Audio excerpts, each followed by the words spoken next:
Yo, yo, yo. We getting ready to start shortly. If you can, share out the content. Thank you.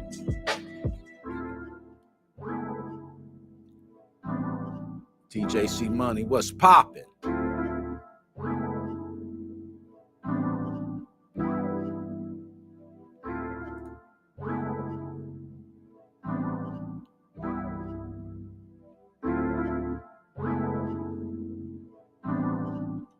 Can you dig it, sucker? Round 2. Fight. Round 2, you already know. Yeah. We getting ready to start, man. I'm getting sound together. Moses, hottest one chosen, Southside frozen. Everybody know this. Fly like a locust, riding that lotus, coasting, sipping on the potion, looping in the motion, the symbol of the ocean. A nigga disagree on the stick for the roasting. Streets of the show, so you know that I'm hosting. Players and bitches, of course, I am poaching. All of this is off the top of the dome. Popular poems, I pop in your home, start popping the chrome. You drop to the ground, I'm making the sound. I'm making my rounds, I'm making my cash. You kissing my ass because brother got the swag, man. And plus, I got the bag, man. Bag.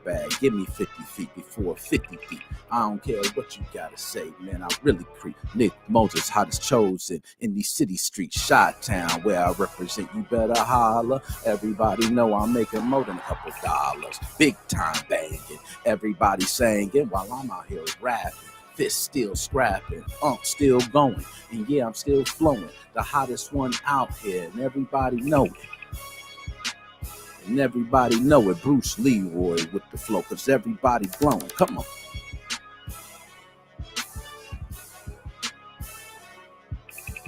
Round 2. Fight. All right, y'all, we about to start, man. Getting the sounds together, man. What's going on, everybody? Yeah.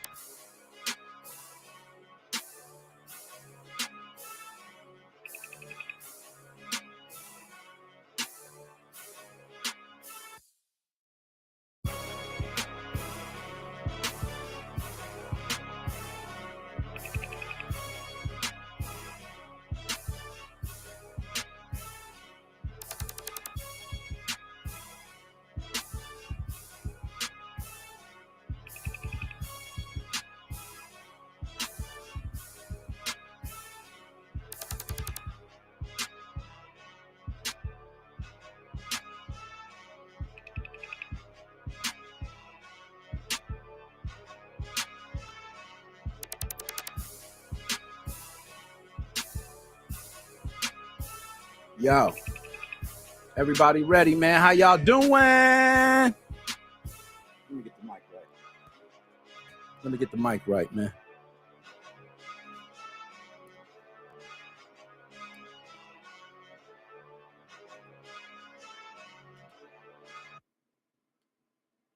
Let me get everything right, man. Hold up.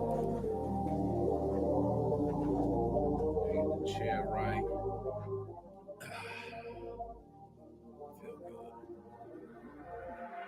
Yo, what's going on? Enderswood, what's poppin'? DJ C Money in the building. You already know. Yeah. Hey, yo, do me a favor. Get out the share. Hit the like. Can you do that? We're going to get to a wonderful show, man. Yeah. All right. What's going on, everybody?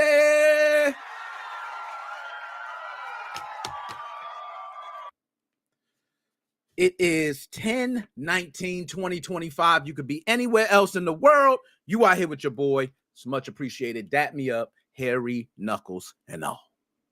All right. Mr. Big Salute is here, and we got another wonderful show today. All right. DJ C Money, I see you. I see we got people tuning in through the chat. I see Enders. I see a couple others. We are going to get to the show. I want everybody to know if you're on Twitch and you are watching, you're probably trying to earn minutes, which earns stream points, which gets you a free game. So if you are interested in a free game, you can go through Twitch and Pay attention to that. Also on X, formerly known as Twitter, the contest that I put up a long time ago, I will be announcing winners for every single week. So if you did like and retweet that post, you are also going to be a winner of a free game. So go ahead and check that out. Nonetheless, guys, we got a lot to talk about today. I'm going to have to start this off right. We are going to toast to a wonderful show. Our clips from last week have garnered close to 100,000 views just from last week alone. Let's give some big cheers to that.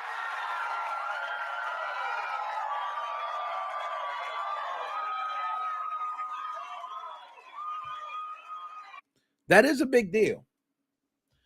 That's just last week's episode from all the clips. We're a small time channel, but it seems like the views is crazy. If I show them the back of the shirt, a lot of these are true based on numbers, views, and what we are doing. So I got to thank you guys for that, because I cannot do that. That is you guys commenting, sharing the content, keeping it alive. I got to thank you guys for that. I mean, shit, 1 week just off short clips, 100,000 views is beautiful, guys. So let's keep it going. And yeah, toast. Cheers to that. Oh, holy hell. Arizona, give me a sponsorship. Without further ado, guys, let's get to the show.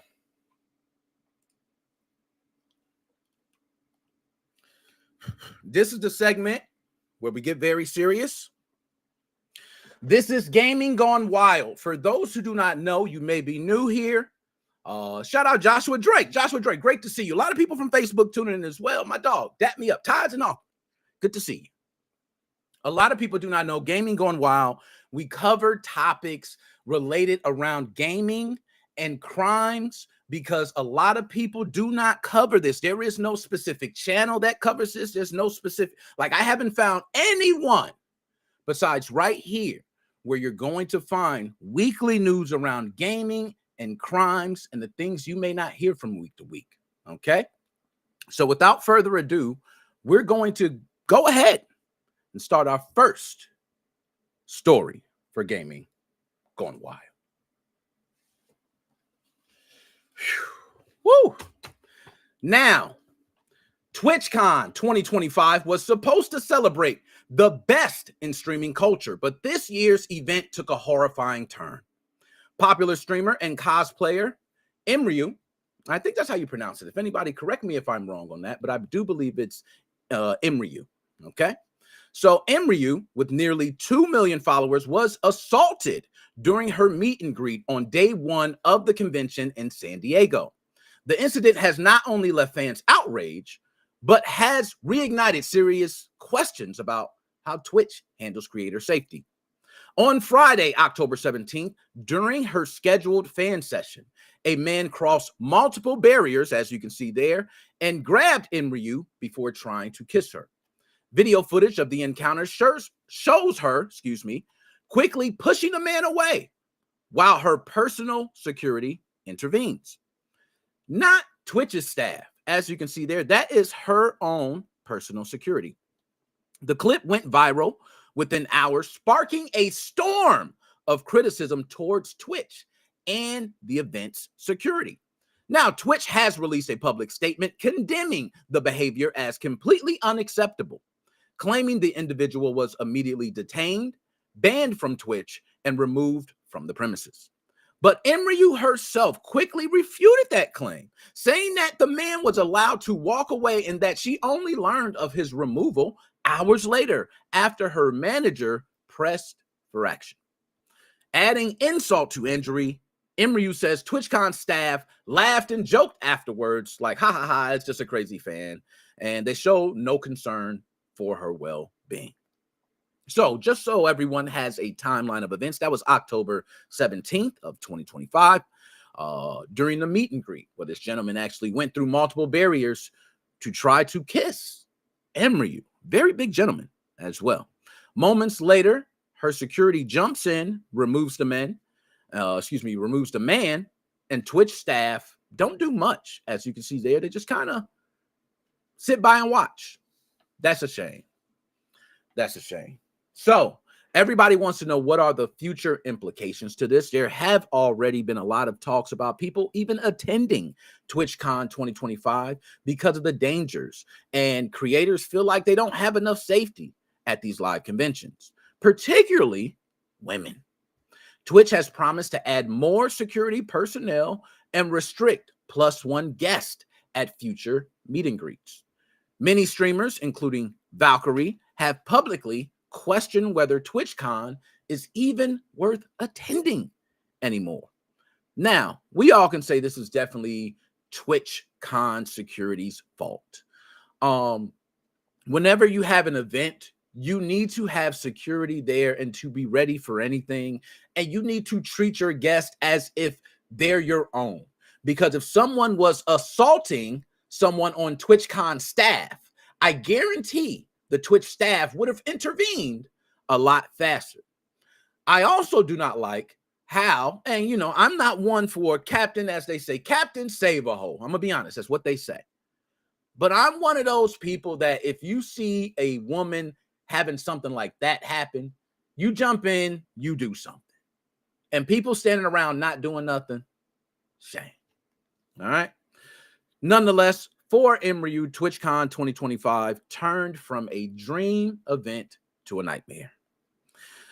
I'm not sure if Twitch can even guarantee safety at this point. A lot of people do not know this is not uncommon from people who are from inner cities where there's gang-related violence, real beefs, because people can run up at any moment and you have to be ready. So there are a lot of people where you will wonder why someone runs on stage and they just get punched, right? Or why does this? Because they don't want to take a chance of being like Emiru right here. All right. So I do want to get to the chat. Joe, what's going on? Dap me up, Harry Knuckles and all. I see Joshua Drake. TwitchCon gonna be down in attendance. Damn. And we got Shane all the way from Melbourne, Australia. Dap me up, Harry Knuckles and all. We love Melbourne, Australia tuning in. Shane, what's going on with you? So let's go ahead and move on to the next story. I want to make sure I kind of hear myself here in the background. Let me make sure I ain't got no noise. That's just me. Maybe just me. Maybe I'm hearing myself. I don't know. Okay. In North Bethesda, Maryland, police say a woman used AI-generated photos to stage a fake home invasion, triggering a lights and sirens response from multiple cruisers. What she called a prank is now a criminal case and part of a growing, dangerous trend of AI hoaxes. Now, Montgomery County Police alleged 27-year-old Moesha Gardner texted her husband on October 8th, claiming an intruder forced his way in. Then she sent an AI-generated image of a man on their couch. Their husband dialed 911. 8 marked cruisers ran code 3 to the home. Officers arrived to find no intruder, just a phone on a tripod aimed at the door to actually capture footage of this incident. Gardner allegedly admitted it was a prank. She was arrested October 10th and later released on a $10,000 bond. Now, for those who do not know, I believe you only have to pay 10% of that. So she was more than likely released on a $1,000 bond. I believe it's a misdemeanor crime. Okay. Charges include making a false report, and police emphasize that swatting-style hoaxes waste resources and endanger lives. So police nationwide now are warning about AI homeless man invasion pranks. They seem to be taking over all throughout TikTok and all these different social media sites. What you are seeing is people using AI, Sora, to create these videos. They're taking their actual images, and Sora can then create video from these actual images. So it looks very real. A lot of people are falling for it. And it's really taking on a shitstorm of crap right now. Of course, what is it? Moesha Gardner. You should be ashamed of yourself pranking your husband like that. I'm going to say this to my wife now. Do not do any type of AI bullshit with me and do not play with that. Okay, first of all, I'm going to be able to tell it's AI. Because I'm going to ask first, like, nah, is this real? I don't even believe it. Like, that's a shame now. We got to cry wolf to our own family. You know what I mean? Like, come on, Moesha. You are bugging. with that. But I ain't gonna lie, it is kind of funny. It is kind of funny. Let's go ahead and move on to the next story. Okay, now TikTok has been glitchy with echoing if you're multi. Now, do we have any echoes going on? I want to know any echoes. Can people tell me how is the audio? Do we have any echoes going on there? I want to be able to make any adjustments we can to make sure we don't have any echoes going. Seems like so far it's fine to me. I don't know, but that's me. Can I get a sound check in the chat? No echoes. Okay. Thank you for that, bad player. Dap me up. Harry Knuckles and all. My dog. All right.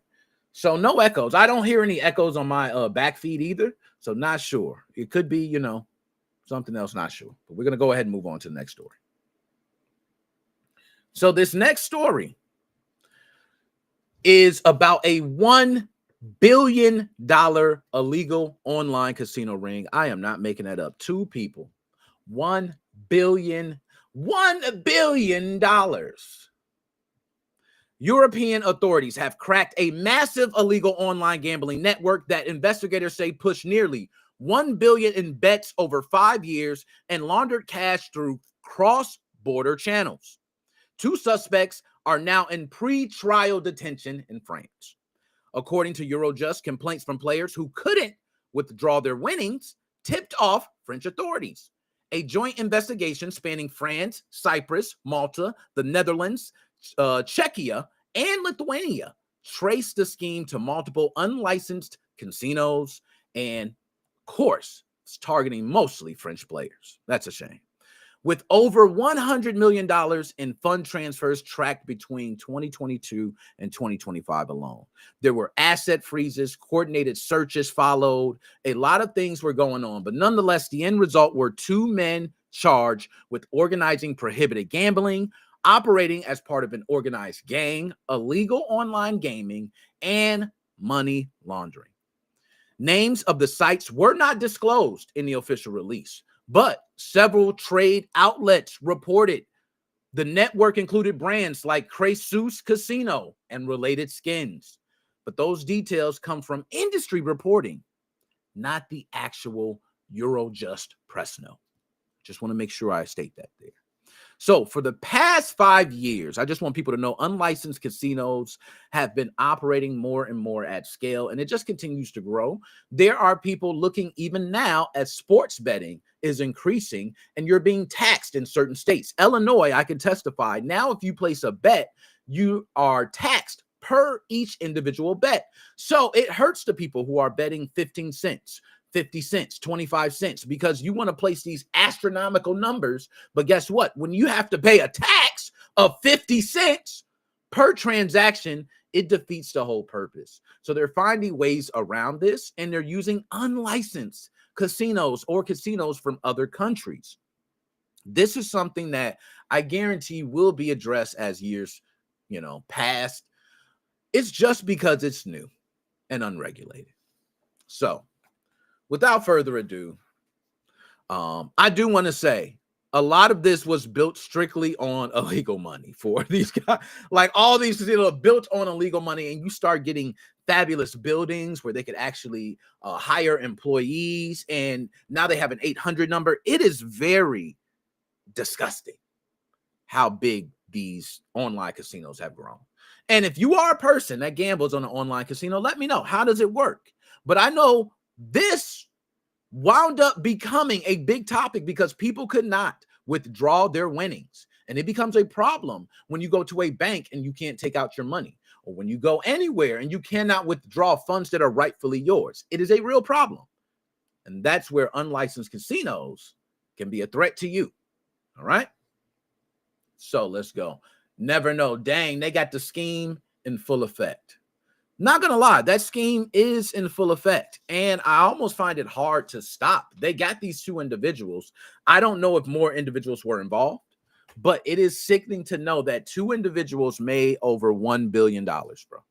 $1 billion. Now, they might have paid other stuff, so that don't mean they had profit of $1 billion, but just the fact that two individuals can have unlicensed casinos and make that amount of money in that amount of time is crazy to me. It's crazy. Thank you for the follow, my dog. Dap me up, hairy knuckles and all. You could be anywhere else in the world. You're here with your boy. I appreciate that. Y'all, without further ado, that is gaming gone wild. All right. So, gaming gone wild, another interesting week of topics. Out of all those topics, I think the Emiru one is the craziest. Like, I don't think people understand. Someone can run up on you in a matter of seconds. I've been out in public, bro, and somebody come up like, yo, Nick, oh, snap, damn, I'm gone. That's it. Right there. If they want to hit you. So you have to really be alert of your surroundings when you're going to any creator events. I'm gonna be honest. I don't even say when I'm lying. Okay, I'm lying. I have announced when I'm going to specific events, but I'm not as big as a creator as some of these other creators out there. And I will also say, I don't say when I'm arriving. I don't say where I'm gonna be at. I don't say, like, there's a lot of things I don't say. I just say I'm gonna be there. So I'm sneaking through the cut. But some of these creators be like, hey, I'm doing a meet and greet here, which I understand. You're getting paid and people are paying to see you. So rightfully so, you do need to be there for a meet and greet. I have a meet and greet. I'm going to be there for you guys. So I understand that. But you have to really worry about security at these events. Anybody can run up at any time. And this is not something to TwitchCon. We're seeing people being unalived from distances far away, right? We're seeing people running up from all the way over here, coming up to you and being able to touch you while you're on stage in front of a crowd of many people. Like, this is a time where we really got to get serious about security. And I'm going to be honest, I think we need to get more into robotic security, because if humans are not reactive or fast enough, we might need to have rings. We might need to have shock barriers. We might need to have other things to protect these individuals. That's just my opinion. Now I'm going to go ahead and get to the chat there. Now, let's make some Nick Mo casinos and resorts built online. Virtual hotel for VTubers, and Roblox players. Hey, I'm with you, man. You know what I mean? I ain't mad at it. A couple casinos. We legal, though. Wink, wink. Let's go ahead and move on to the next topic. Stream Deck is working great. That's what I love to see. Can we get the sounds? Okay, sounds working good. Can you dig it, sucker? We are great. All right. So this next topic, I did a video on, and I actually spoke about this last week on the podcast, but Nintendo actually responded. In the video, I go over some of the things, but there's been other developments, and this is a real interesting topic, man. I know it started off as just like Crimson Collective, and I still want to be honest, they just posted a picture. So we ain't got no factual evidence on shit. But it's a lot of weird shit with Nintendo's statement. I want to go ahead and first just go into Nintendo's statement, and then we'll go over the story, and I'll tell y'all how I feel, and I want to hear how people feel in the chat. I want to know how y'all feel. Is Nintendo lying? Is Crimson Collective lying? Is there a deeper issue? Do we got to worry? Like, I really want to know. Now, Nintendo's statement, it was on, I believe, Sankai News. Correct me, I don't have it in front of me, but I believe that's Sankai News. I think it was a Japanese website. So there was translation involved. People don't want to translate stuff, and a lot of times things can be misconstrued in translation because English language is not the same thing. It's like a Latin language, right? So it varies. All right, we have a real weird ass language. I ain't gonna lie. You speak English, that shit is crazy. I'm gonna just say that. I ain't gonna lie, I love it. But hey. Teach his own.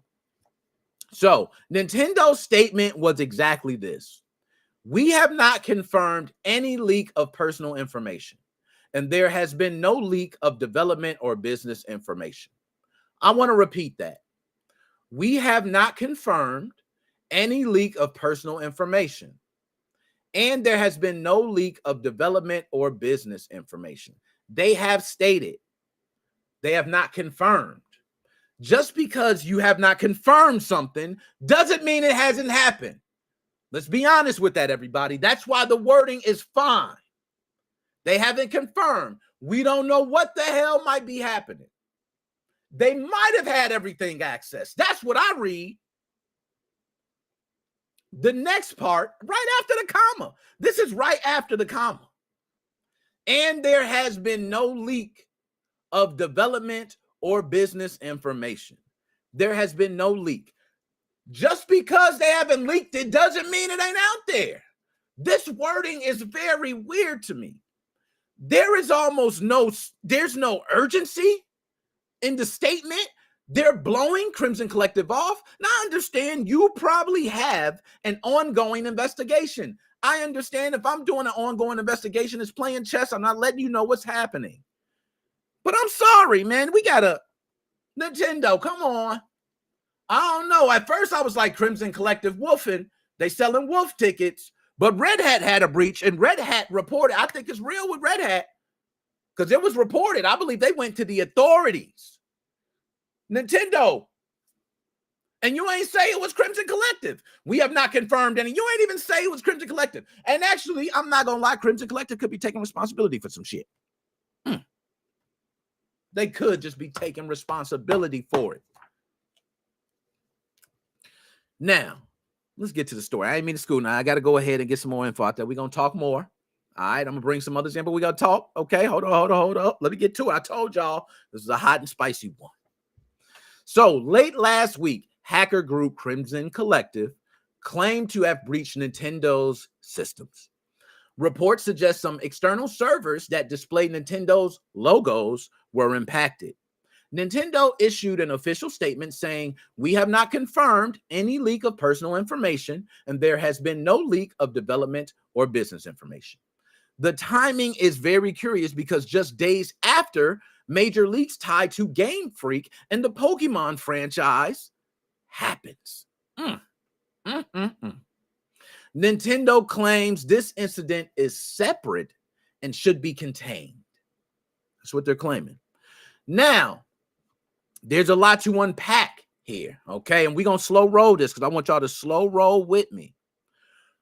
I want to ask y'all something. I'm going to be real. If I come home and you tell me, hold on. I'm going to just paint the picture and y'all going to feel me on this. And I swear everybody's going to understand why this statement is so much bullshit after I give y'all just a realistic breakdown from a normal human perspective. If you come home and all your doors open and all your windows open, your garage is open, your cabinets open, your refrigerator open, everything open, but nothing was stolen, nothing was taken, nothing was damaged, nothing was hurt, right? Do you call your parents or your brothers, your sisters, your children, and you say, "Hey, guess what? You don't have to worry about nothing. Nothing was bad. Hey, nothing bad happened. Yeah, we good." Oh, no, it was a lot of stuff open. You could tell something, but it was nothing bad. Nah, we good. Hell no, you don't do that. You don't do that. You put the most urgency you can on that. So I know Nintendo's bullshitting, bro. Nintendo's bullshitting. I don't care what nobody say. That is a blow-off statement. Bottom line, I'll put money on that. Because if somebody come into my home and leave all my shit open, it's a problem. Nintendo lying. I'm going to say it. That's my opinion. Okay, so I'm going to say allegedly. Because you know how that shit go. If I don't say allegedly, Nintendo be stomping a new damn poop shoot in my ass, and I don't need that today. I really don't need a new poop shoot today. Now, we're going to go ahead and break down the what happened side of it. Crimson Collective said they breached Nintendo. Nintendo actually acknowledges some external servers were altered, but they do state that no user data was accessed. I don't know how I feel about that. Now, Nintendo says only external servers were involved, not core internal dev systems. I don't know how I feel about that with your statement. They claim no personal info, no employee records, no internal business development files were leaked. Well, you said we have not confirmed any leak of personal information. That's your own statement. You can't make this shit up. Now, this hack comes right when the Pokemon franchise is dealing with its own leaks. There are people out there enjoying the Pokemon game, man. I don't even know the name of it. What is it? Legend Z to A to Z? I don't give a damn. It don't matter. Everybody's enjoying it. They're playing it. They're having fun. And Nintendo, they're posting pictures online, videos. This is what Nintendo biggest fear is. People getting access to games early and shit. So, if Nintendo's statement holds, I'll shut my damn mouth. I'll come back on. I'll say I'm incorrect. But I am sorry. It is no way in hell somebody come into my damn house, computer, whatever it may be, access something, and I say, I can't confirm nothing was taken yet. I haven't gone through all my cabinets yet. I haven't gone through my garage to see if anything is stolen. But the way everything looks, I'm just going to say I can't confirm anything was taken. That is bullshit. Now, I think they're publicly downplaying this because they want to keep that vital information safe. I think they want to play it cool, but I think they sweating in their boots. And I'm not saying Crimson Collective, some old big stomp your nuts, hold you, because a lot of these groups be faking too. Okay? And I don't want to smoke from you, Crimson. I'm just saying. But groups do be faking. They be claiming certain shit and they don't be claiming, so we don't even know that. But I just want to say this. Nintendo's response. We have not confirmed any leak of personal information. What kind of bullshit? Yo, I need to hear there was no personal information leak. That's it. We have not confirmed means you don't know. I'm very good with words. All right. Now, why are they hiding? Why would they be lying? I don't know, but I know that Pokemon leak is suspicious. Pokemon, gotta catch 'em all. That's a crazy ass leak that happened around the same time. And Japan's been having a series of cyber attacks. Asahi Group, Aceto Records. Like, I can go on and on. There's been a lot of things that's been happening. Keep your ear to the ground. So I don't know if all this shit is tied. It could be. But I know one thing, Nintendo, you ain't playing this shit cool this time. You could try that shit on everybody else. But I think we are smart enough to know. If somebody was to leak any of your IP, anything that's IP related on your behalf, oh man, you're done. If people release, let's just give an example. Mario movie. There's a Kirby movie in the works. Hell, maybe there's a Little Mac Punch-Out movie in the works. What if that gets leaked? Could possibly ruin everything. Sometimes leaks can work in your favor, but a lot of times they don't.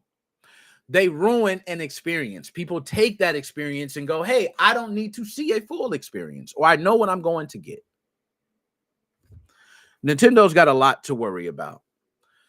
This is what I really think it's about, though, y'all. And I'm going to keep it honest. We're going to go ahead and move on. I know I got to bring in a couple people. I'm going to put the link in the chat because, we do got to go on to the other topics, but I do want to go ahead. And if anybody want to just say a piece on this, I do want to bring them in to say a piece on this. All right. And then we'll move on to the next topic. But I know one thing. I am a person that has stock in a couple companies. One is being Microsoft. So you will sometimes see me, yes, glazing Microsoft. I don't give a damn what people say. You have seen that before. Because I have stock in Microsoft. I feel very proud of their direction, where they're going, and that stock has made me a lot of money. When I first bought my first share, it was close to $200 a share, and now we're talking more than one share. I ain't going to say no numbers, okay? But now their shares, I think, are close at $400 a share. So it's a great stock to have. I'm not going to lie. If I'm in an investor meeting, right? And next thing you know, I'm reading a text. It come by like Sports Center while I'm in the investor meeting. Bing, bing, bing, bing, bing, bing. I look. Nintendo, everything's leaked. Another Terra leak. Dang. Oh, they got all the movies. I'm sorry, bro. I got some questions right there. Hey, I got a question. Do y'all know about this leak right here? What are y'all going to do about that? Is this real? Because I'm an investor. Duh. You know what I'm saying? Like, I think that's what it's about, man. It's about the money. Now, my man Joe is here. I want to bring my man Joe in. I want him to say a piece on this too. I want to go ahead. We got a lot to unpack, right? So I'm gonna go ahead and get my man Joe in right here. Let's get him in. Hold up, this shit ain't working, man. My fault. What's going on, Nick? Yo, Joe, what's going on, man? How you doing? Good. How are you? I'm eating my dinner while I'm watching the live stream. Hey, that's how you do it, man. I made dinner for my dishwasher, and he forgot to take it. Let's go. That's what I'm talking about, man. As long as you eating good, man. Chicken and French fries. That's what I said. As long as you eating good, I don't give a damn what it's about. You know what I'm saying? Now, Joe, I went over this because, there's been a lot to unpack with a lot of stuff. We talked about last week with Pokemon. I like to say it like that. But yeah, I missed the stream. I got super busy. Sorry about that. No, you good. You good. So we talked a lot about it. It was out there. People were posting, hey, I got the game. I'm playing it. I'm enjoying myself. Some people beat the game, right? So what do you think about Crimson Collective and them speaking about hacking Nintendo? Do you think it's real or do you think it's fake? Let's start there. I think they're hiding information. They're trying to fish Nintendo. See, like, don't show all your cards like in poker. You know what I'm saying? They're playing their poker face. So I think they have more information. Maybe they're building more information than like, okay, you're not going to pay us. Boom, extra shit got leaked. Now, Joe, I don't know the exact date, but what was the date that around the Pokemon title being leaked? Let's see. It's October 19th. It came out about 7 days ago. Woo! Okay. Now, what is the release date for the game? October 17th, I believe. So about 5 days early. Yeah. Damn. Now, you remember, Joe, back when Nintendo Switch was the thing and it wasn't Switch 2, a lot of games, this was normal, right? The leaks was normal. Remember, it was so big right now. Now we seeing cases with Archbox, right? Yeah. We seeing cases. It was out there. It was like you could just go right to the shop. You could download your game, right? Do you think we are going to continue seeing this? It seems like Nintendo seems to be the one company that sees this happening with all their first-party titles, man. Why will we continue to see this? Yeah, I think we're going to still see leaks, but it's hard to get the files. LOL. It's a lot of places are going down. So now everything's being shared in the private chat rooms, and backup links are being made, and on Mediafire accounts, and everything's getting spammed out. I had people message me, "Oh, do you have it?" Just like fucking. Now, as far as the shops back in the day, Joe, I haven't been on the Switch scene, right? I used to have the shops, and I would go there, and it was, I'm not gonna lie, I didn't want to play it any other way. It really changed the way I played the Switch. I don't even want to use it any other way. Are shops still out there, even though we have cases like Archbox, and they're really cracking down on these individuals? Are there shops still out there? There's shops out there, but they're not really up to date. Some of them you have to pay a monthly or a yearly subscription. I don't know. I'm old school. I get everything off the computer and sideload everything. You know what I'm saying? The shops are stupid for me. I don't like the shops. What the people do, I know people that run shops. I'm not saying any names. But they do a lot of hard work, and they're posting links, and they have to keep rebuilding stuff and updating stuff. It's a lot of work. On a website, it's easier. On using the tinfoil application, depending on your internet speed, it could take hours to install a game. It's not worth it. I have bad internet connection. I don't like the tinfoil shops. Yeah, they're slow. Most of them they'll have like older releases, not like new stuff. You can find new stuff online and download it much faster. Yeah, and I agree. That's one downside that I really did not. Well, actually, two. It was the library and also the time. You have the benefit of, hey, you could queue up downloads, right? So you can go throughout your day. But you are right. Like, if there's a game that's not there that you want, you don't have anything that you get. Like, and you could have cheats and all these other things. But if the game's not there, what good is the cheat, right? Yeah. So one time it took me 2 hours to download a 6 gigabyte game. Oh, that's brutal, man. That's why I first got into the scene, and like I was talking to you on the channel, everything like, oh, I'm gonna try tinfoil, see how it works. And I'm like, this stuff is shit. Now, Joe, as far as the Switch 2, has there been anything you have tried to do with your Switch? Has your Switch 2 been banned? Have you put the mix switch in? A lot of people who are curious to test certain things with their Switch 2 probably have not. With you being a Switch 2 guy, having mix switches, the dumpers, going through different things. What is your experience? What have you seen with the Switch 2? Have you been banned? Give us a little bit of detail with your Switch 2. The Nintendo Switch 2 I'm keeping offline. I'm using the MIG Switch in it. The MIG Switch without the button works fine. The MIG Switch with the button, that's called the V2, that works fine. I fired up Pokemon Legends. They made 2 releases, one for Switch 1, one for Switch 2. By the way, Nintendo, that was your big mistake making Pokemon for Switch 1 because that shit got pirated, so quickly. There's more pirated copies than sold copies.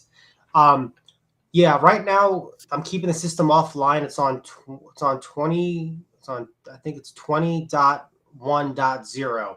That's Okay. the when you first bought the Switch, it's brand in the box. It came on a broken like demo firmware, totally broken firmware. It's 19.0.0. You couldn't play any games, couldn't do nothing.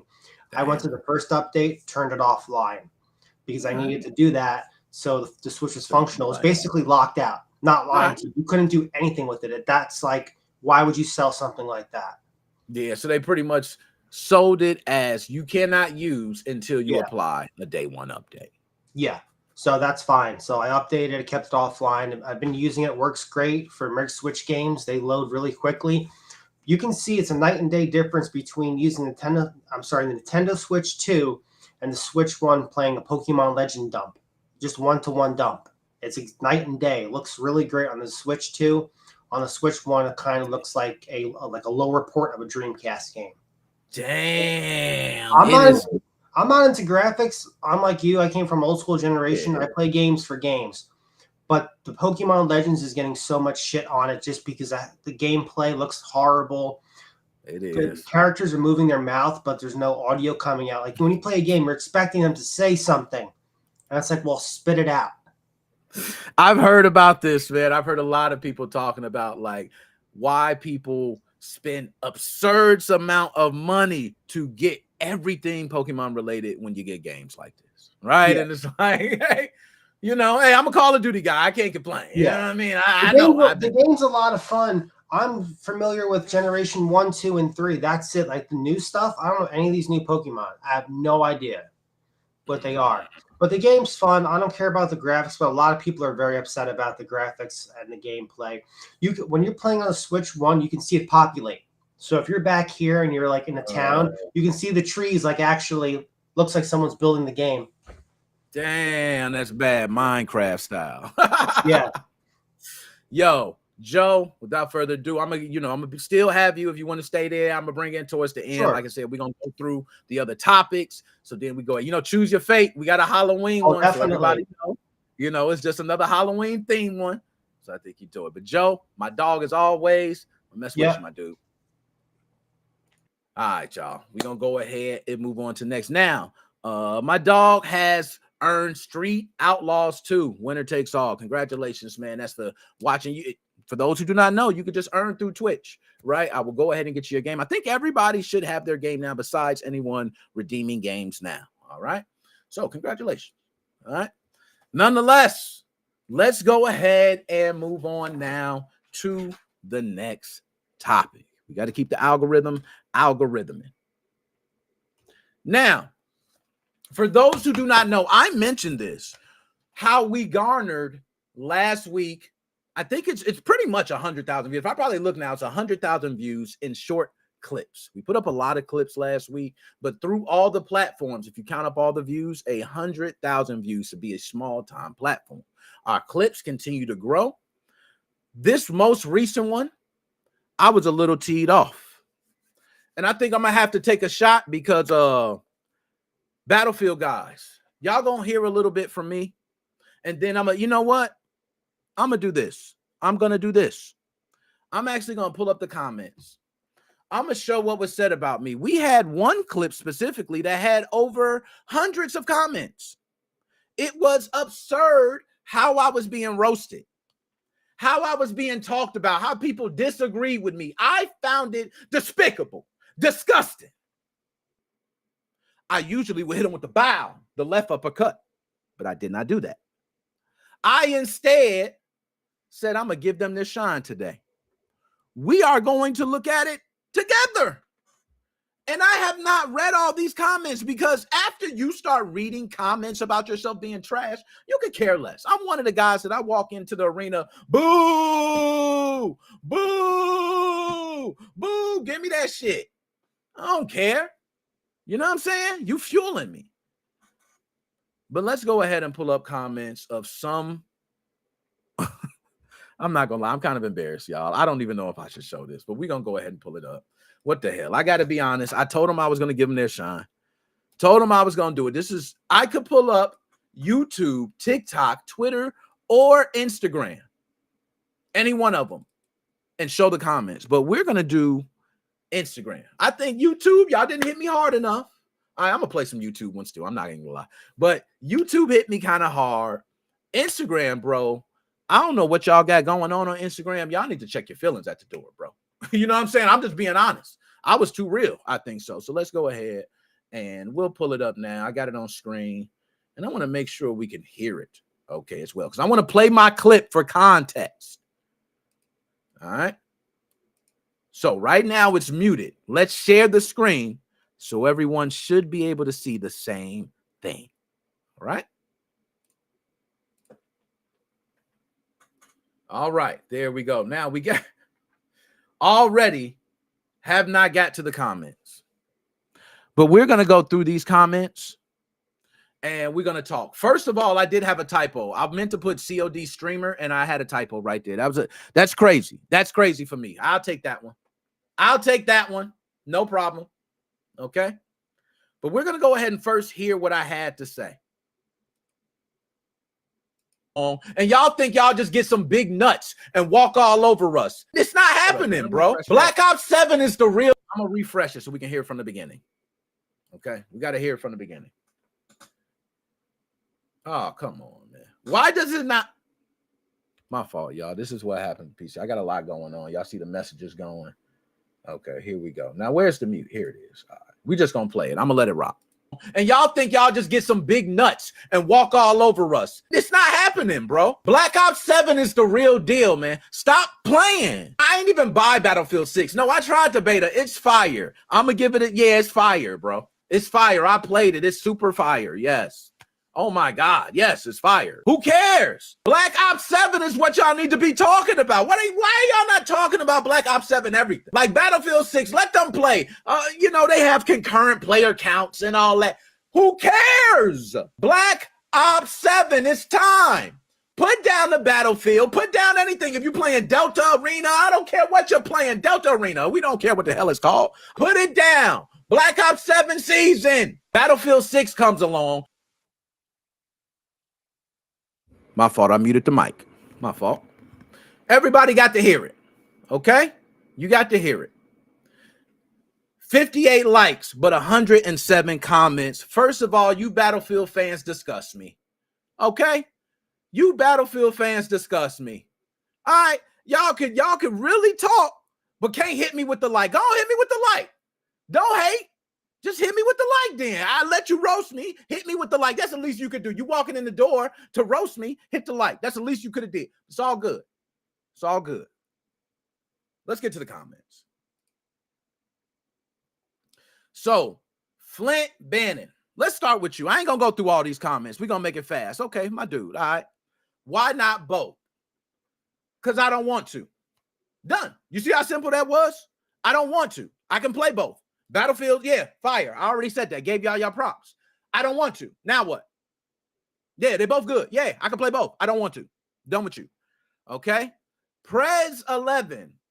Glaze emoji. I'm not going to lie. He's right. He's right. I'm glazing. I ain't going to lie. He's absolutely right. Turner Sully.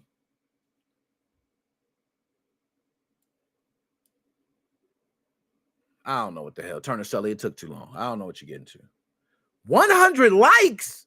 100 likes. What the hell? Yo, y'all gave, hold up. No. Hell no. I got 58 likes, bro. This post got 100. You Battlefield fans, man, stop cutting your nut hairs off. How about that? That's the problem. You're too bald. Grow your nut hairs back. Maybe your chest hairs will grow back. Stop it. Because that's ridiculous. You hating too much. I said your game's fire. Like, what the fuck? Who's that? Doesn't matter. Man, get the shit out of here, man. That shit ain't snoozing. Francis, shut up. Ride the BF6 train. Hop off COD. 49 likes. You know what, man? I'm going to talk to you. 40-second press. I'm going to be honest with you. No, I'm not hopping off. You know why? Because I remember Battlefield fans. Oh my God, Battlefield's so terrible. They don't listen to us. And now they jocking. You know what I'm saying? I hate when fans do that, man. I can't stand when fans do that. They act like that Battlefield been doing is y'all was just crying. Y'all was literally just crying like 24 hours ago, bro. It ain't 24 hours. Y'all know what I'm saying, though. Stop, man. I'm on a Black Ops 7. I had a blast on the beta. Yo, man. 100, man. 100, man. 100. Hold up. I can't type in 100. Let me get him an emoji. 100, man. Don't do him. 100. You get to 100, my dog. I don't care what they say. 100. Black Ops 7 lane button, 85. Like, screw you. All right, screw. See, this is ridiculous. No. I'm starting. And see, they playing different ones. I hate when they do that. That's why I don't like the scrolling. All right, let's get to it. Love seeing COD players crashing out over Battlefield 6. Laugh my ass off. COD is dookie, my boy. Yo, shut up, man. Just shut up, man. I ain't got nothing else to say to you, man. No, I don't think I will. You will. Hey. No, I ain't even gonna say nothing. Yes, and the movement has stayed the same. Big surprise. Okay, we ain't gonna get. If it wasn't for Battlefield doing what they're doing, Call of Duty wouldn't be doing what they're doing now. Get your ass out of here, bro. Okay, bye. That's cap. You lying. Activision saying, yo, first of all, bro, I don't need to get paid by no damn Activision. I'm not gonna lie, it'd be nice. I'm not gonna cap. I actually would like to be paid by Activision, but I'm not. It's keeping man. You're not real then. You know what I'm saying? Do you play sports? I'm gonna ask you, do you play sports? When you have a team, when your team have a losing year, do you be like, oh man, I just love Kansas City. I love the Eagles. You know what I'm saying? Like, do you do that? I don't. You know what I'm saying? I don't do that. Why though? That was a little funny. It's just rage bait. I could show you rage bait. I could show you rage bait. They are really desperate, aren't they? Played the beta. Black Ops 7 is just Black Ops 6 with poorly implemented wall jumping. Yo, shut up, man. Why talk about 2 video games and then just AI generic slop to represent them? The games and media footage is right there for fuck's sakes. That was a funny one. I give you that one. Cade, laugh my ass off. The beta player counts between both games make COD look terrible, and that's because it's the same copy and paste game every year. You don't even play COD. Shut up. All right. COD's dead. Cinema.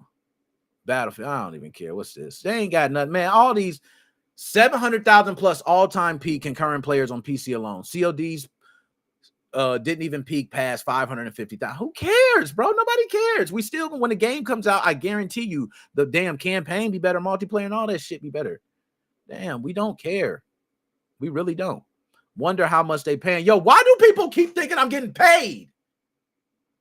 Yo, Activision, please pay me.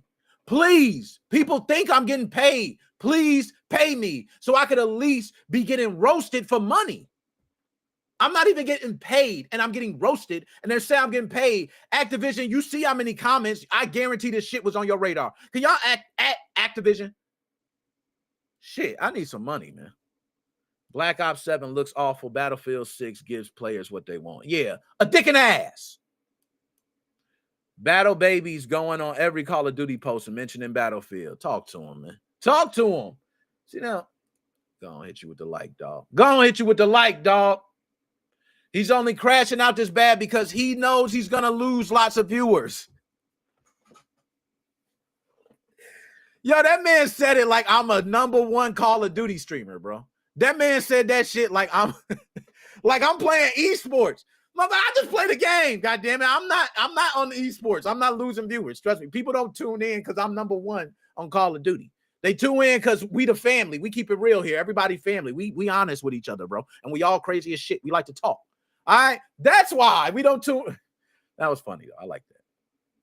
Put down those cheats first, then we'll play the game. Battlefield got cheats. Shut up.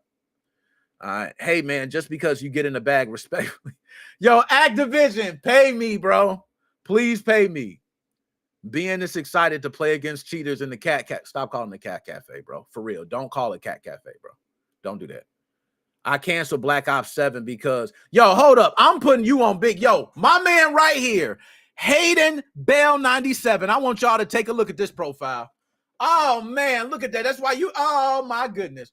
Hayden Bell, I canceled my Black Ops 7 pre-order because of how amazing Battlefield 6 is. Take your ass over there. We don't want your ass anyway. We don't want bandwagon jumpers like you. You the type that jump from Battlefield and you going to start playing what?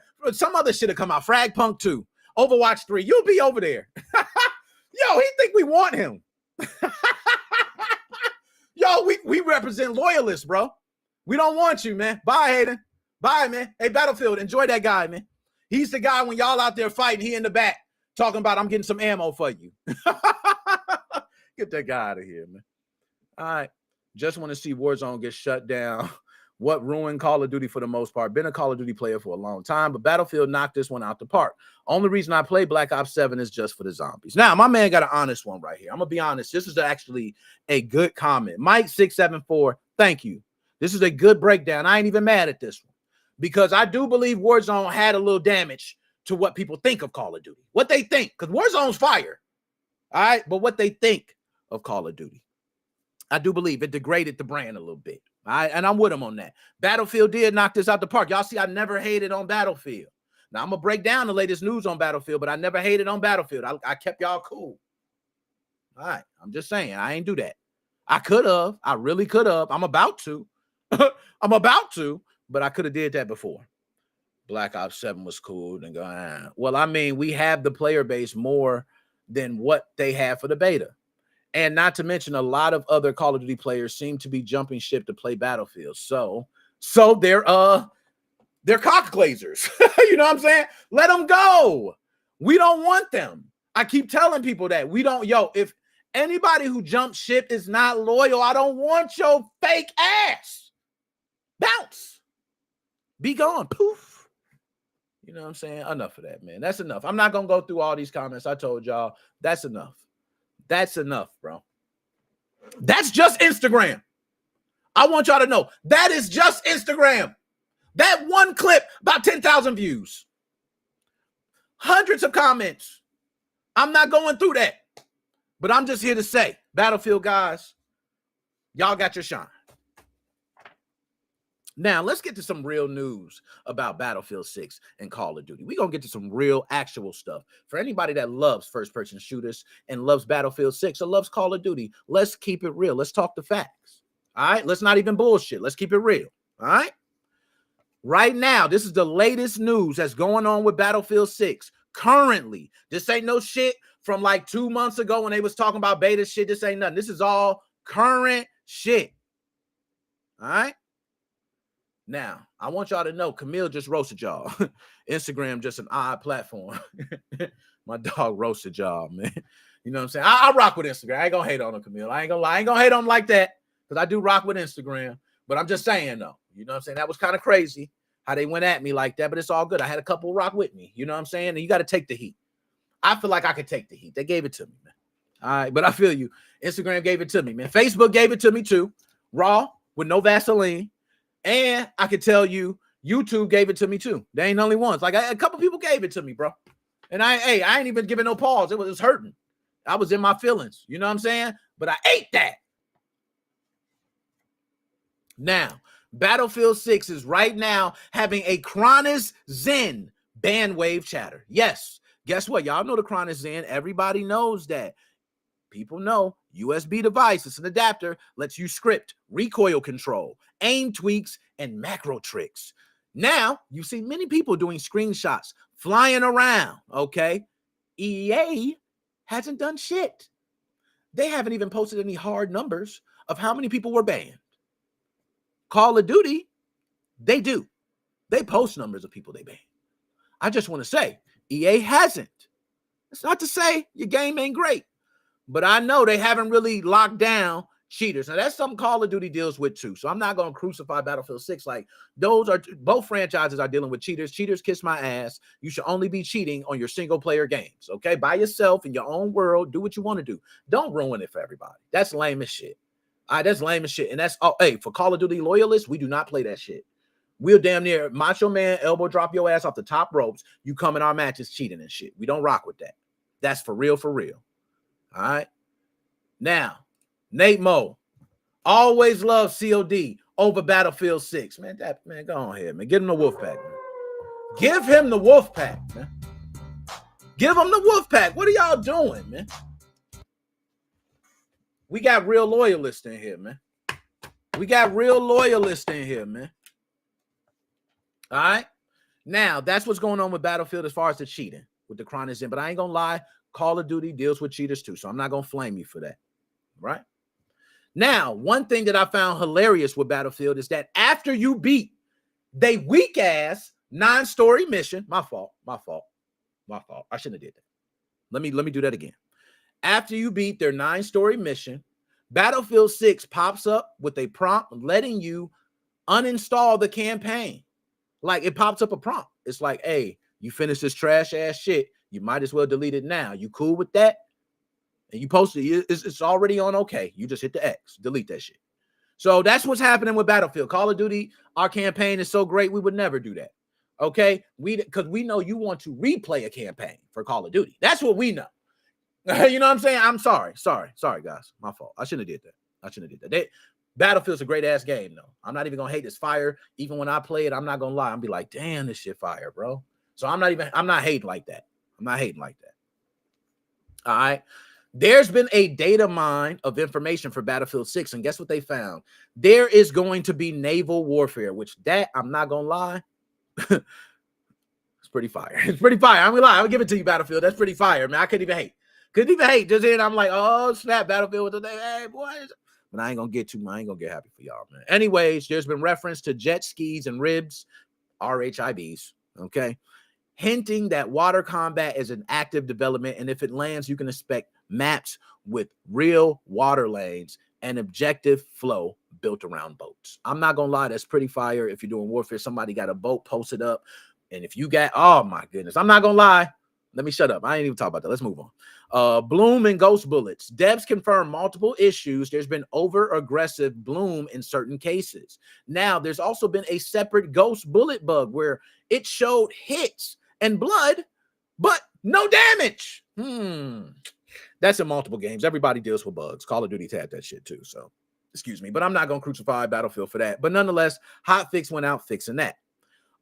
Conquest timer. Battlefield did have a change that was done directly by the studio. Okay, they wanted to change it to make conquest matches faster. Guess what? Battlefield fans got their panties in a bunch. Okay, and they said change it back because we want long ass, drawn ass battles. I want to be able to run for 20 minutes before I see somebody.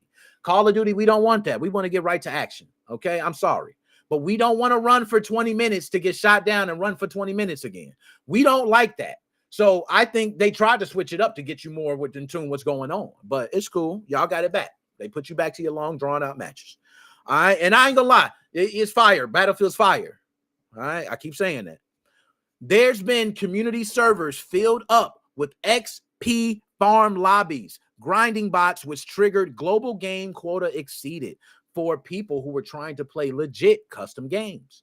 Devs say now changes are in place. Changes are coming. They haven't been in place yet. So these hogs can't take all the slots. So you can continue to play your game. Hey, I ain't gonna lie. They trying to farm XP. That happens in Call of Duty too. You know what I'm saying? That's normal. Now, last but not least for Battlefield, we're going to talk about the momentum. I'm going to give Battlefield its props.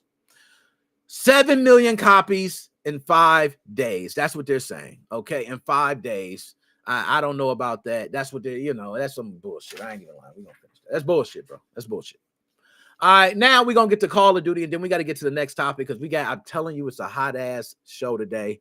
Every single thing's on fire. All right, let's talk about Call of Duty, man. We talked enough about Battlefield. We gave Battlefield its props, all the different updates. Yes, you do have EA listening to their community, and they're now making updates right away. As soon as people put it there, I'm not going to lie, because they know they got a smash hit right now. And I'm going to be honest, I'm a little scared.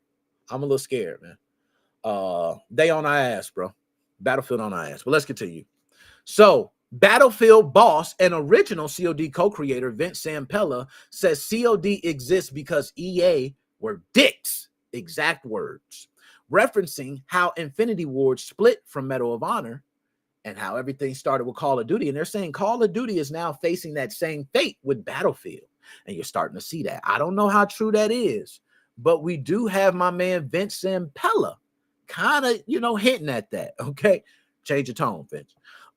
We also got a 1-week Halloween event that lets you unlock the X52 Resonator, which is a special weapon. You can unlock that in Black Ops 6, Warzone, whatever. I don't really care about unlocking weapons. That shit ain't my deal. But nonetheless, Black Ops 7 is looming. I want every content creator to get their streaming decks ready.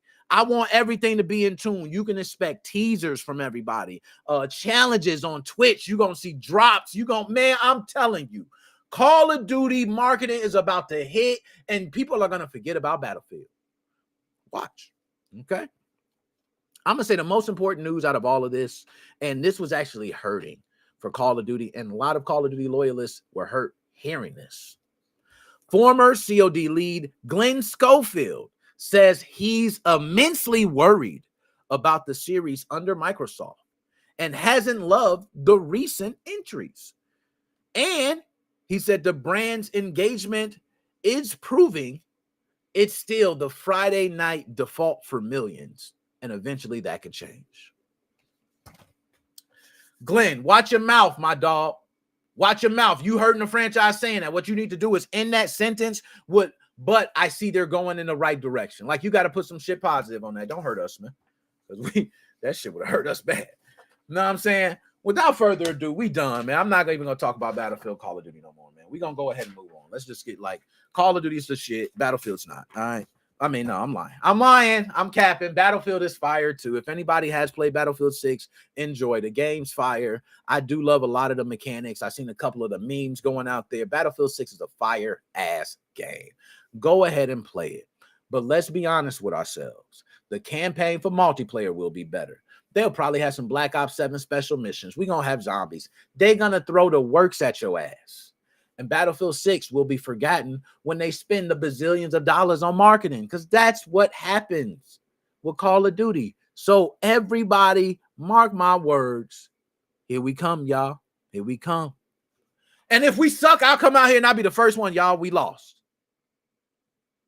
All right. Let's go ahead and move on to the next topic.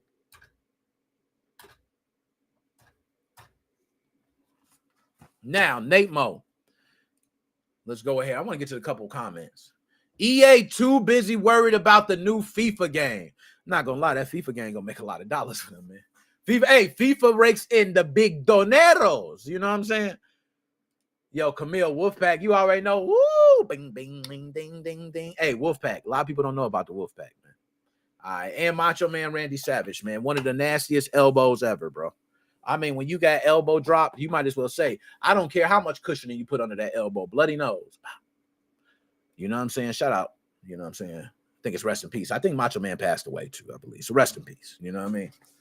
The late, great Macho Man Randy Savage. I don't know. Is that true? Now, see, usually this is what streamers don't be doing. They don't be researching live. You need to see that. Randy Savage passed away, right? Yeah, he passed away May 20th of 2011. 58 years old. I do believe that because I don't be tuning in. I don't want to make no mistakes.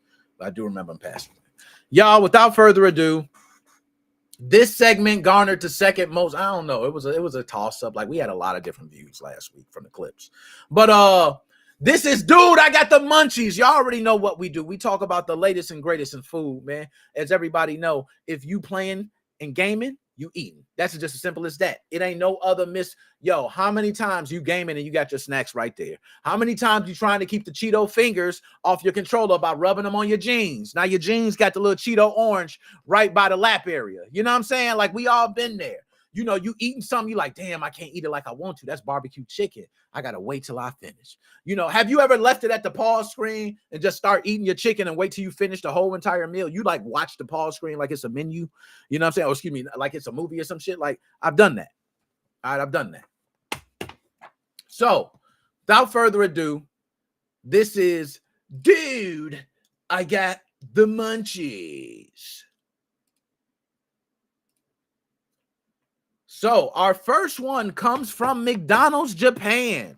McDonald's Japan is going for Hadouken, okay, with Capcom Street Fighter 6. Starting October 22nd, fans in Japan can grab limited edition street burgers based on Ryu, Ken, and Chun-Li. Ryu's Burgers is a Ryu's Burgers.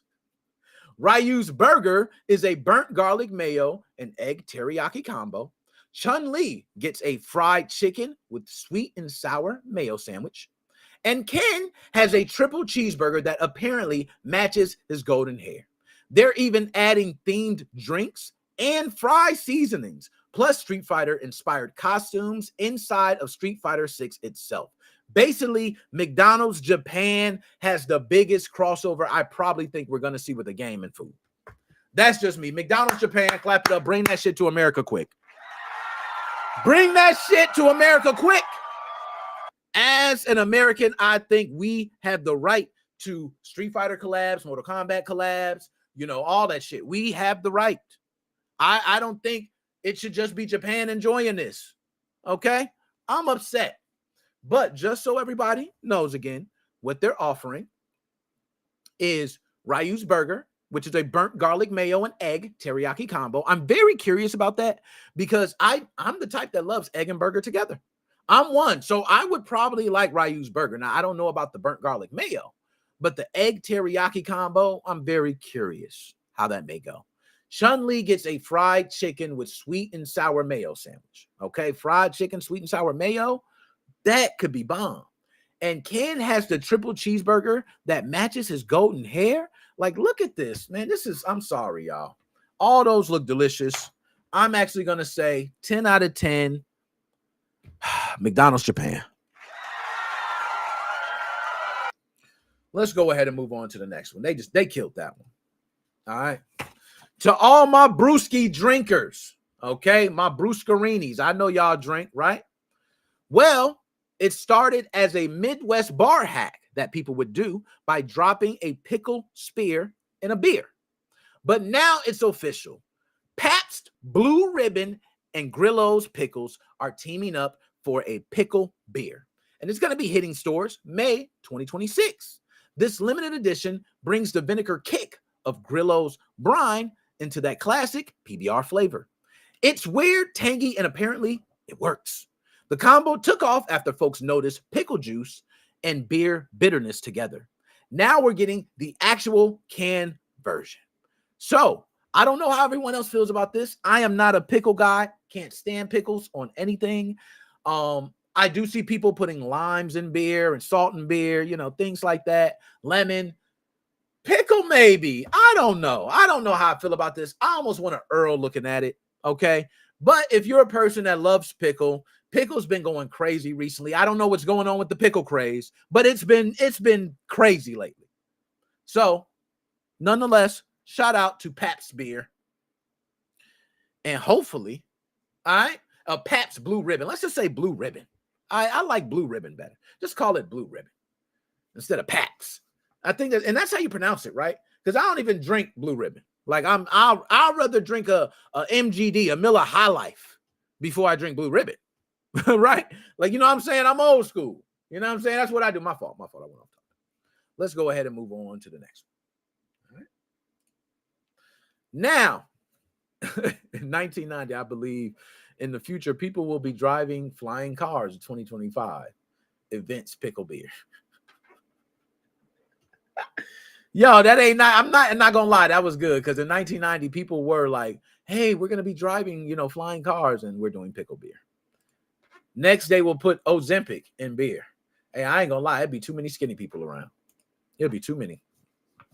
So Taco Bell has just reignited its spicy streak with 2 Fury collabs. First, it is Frank's Red Hot Diablo lineup that dropped October 16th nationwide. So everybody go grab it now. It's mixing buffalo flavor, Taco Bell's signature Diablo heat, and creamy ranch. It's available on crispy chicken tacos, burritos, nacho fries, and strips. But that's not all. Nope. They've also dropped flaming hot grilled cheese burrito, which is stuffed with spicy rice, Fritos, nacho cheese, and chipotle sauce. Reviews say the soft taco and the nacho fries stand out incredibly. That's been the reviews. Now, I'm not a person that's big on buffalo, buffalo wings or hot sauce or thing. And I know it's crazy because I'm a black man, right? And I don't know for those who have not been paying attention, I know I've announced a long time ago, but I just want to make the announcement now. I'm a black male. Okay. And as a black male, it's very offensive. Like my black card's still here, but it could almost be taken for the fact that I don't like hot sauce. I don't like buffalo wings. Like I don't want nothing spicy. I'm not a big spicy guy.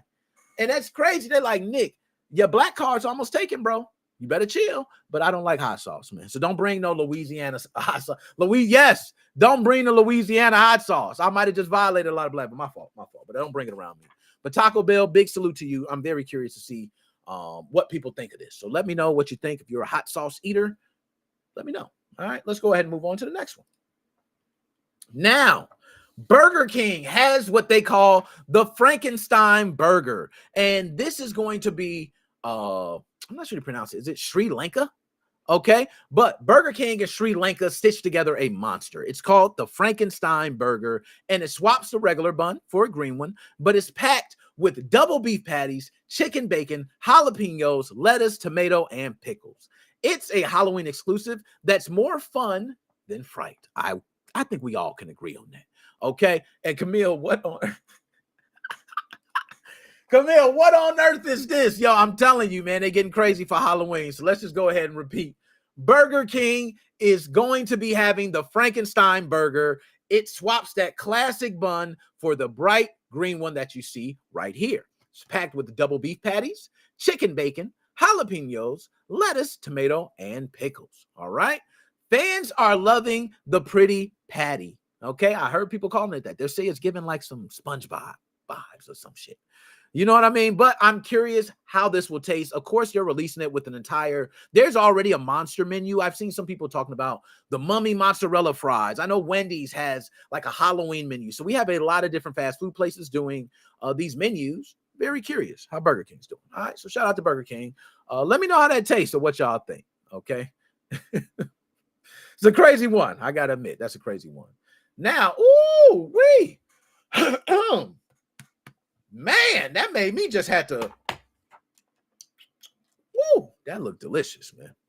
So, Mediterranean and favorite for a lot, Cava, has just dropped their dessert vibes for the fall. Now, did I pronounce that right? Okay, let me do that right, because I know my Mediterranean folks like, yo, you did that totally wrong. You do if it was a soul food restaurant, you'd be like, soul food restaurant. You right. My bad. Mediterranean favorite, Cava, just dropped dessert vibes for the fall. This one right here is the cinnamon sugar pita chips. It's sprinkled with cinnamon sugar and cardamom, served with honey for dipping.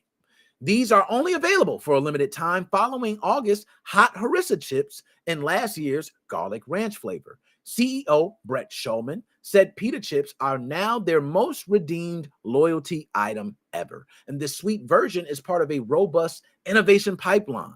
So Cava wants you in on their snack time and dessert cravings. So everybody, if you love Mediterranean food, okay, I look at this as almost like a churro, right? It is delicious. Like I can imagine eating one of these. It looks so damn good. So I got to say, you might have me eating some Mediterranean food soon. I ain't even a big Mediterranean guy. All right, I've been to a restaurant before. It was delicious. I ain't going to hate. But this one right here, I don't know. Camille, you don't got a Cava in Poland? Ah, damn. Okay, it's addicting. I can believe these look. Oh, my goodness. That look good. I'm not going to lie. It looks delicious. It look like you just want to eat them and can't stop eating them. Man, woo. Okay, let's go ahead and move on to the next one. My fault. I shouldn't be. I'm glazing. Now, right now, I'm glazing right now. Okay, I ain't gonna lie. Let's move on to the next one. So, this one right here, I seen and I could not believe the combo coming my way. I want this. I'm just saying. Dr. Pepper and Dippin' Dots are teaming up for their first ever collab flavor that will be launching in early 2026. So everybody stay tuned. The frozen treat captures Dr. Pepper's iconic 23 flavor blend, cherry vanilla spiced cola, in beaded ice cream form. Fans who sampled it at NACS 2025 said it tastes just like a Whataburger Dr. Pepper shake. And a lot of people who have tasted that shake said that shake was amazing. So the fact that Dipping Dots is now teaming up with Dr. Pepper to give you that, ooh, man, we are talking, okay? It's going to roll out nationwide at theme parks, Dipping Dot stores, and entertainment venues. So they're very selective on where they're going to be putting this. It's going to be marking the first time in 40 years Dipping Dots has ever even shared its branding. Now, just think of that. They don't even share their branding. They are so successful, they feel they don't have to. And right now, they've done a collab, which I think it's a great time. I think it's a great time for this. All right. Some people might not be big on it. I don't know if you're a Dr. Pepper head. Okay. I'm a Dr. Pepper head. My daddy, shout out to daddy. Okay. I'm going to say Pop Dukes. You know what I'm saying? My pops, I can tell you, was a Dr. Pepper addict. I don't know if he still is. And I don't think he drinking it much, but I addict. He told me one day, he said, sometimes if I don't drink my Dr. Pepper, I feel weak. Yo, my man got addicted so bad to Dr. Pepper. If he didn't have one, he got weak. He was addicted. That's an addiction. Caffeine or whatever it was, you was addicted, Pops. I'm just keeping it honest. You was scratching. You was scratching, Pops. I ain't tell you to your face, but they hearing it right now. You was scratching on some Dr. Pepper. And if you still is, go check yourself out. But nonetheless, I don't think he is. But I'm very curious to see this. I'm interested. Now, let's get to the chat. Let's see some of these. Joe, Dr. Pepper's my fave. Not a Coca-Cola fan anymore, okay? I'm going to be honest. I love Dr. Pepper and Coca-Cola. Big Coca-Cola fan. I've stopped heavy with the soda period. I moved on to Arizona gang. You know what I'm saying? I'm big on Arizona. You know what I mean? I don't know. Hey, Arizona, hit me with the sponsorship. But I'm just saying. All right?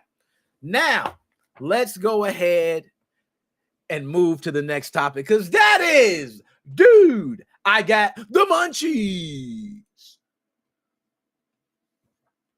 And you're right, man. Arizona can's only 99 cents, bro. You can't get more. You can't get more gangster than that. I'm gonna tell you, I come from the era of quarter juices. We used to go to the store and buy the bazooka gum. You remember the bazooka gum with the little jokes on it? We used to go get that for a nickel. We used to get the Jolly Ranchers. You remember the little peppermint patties?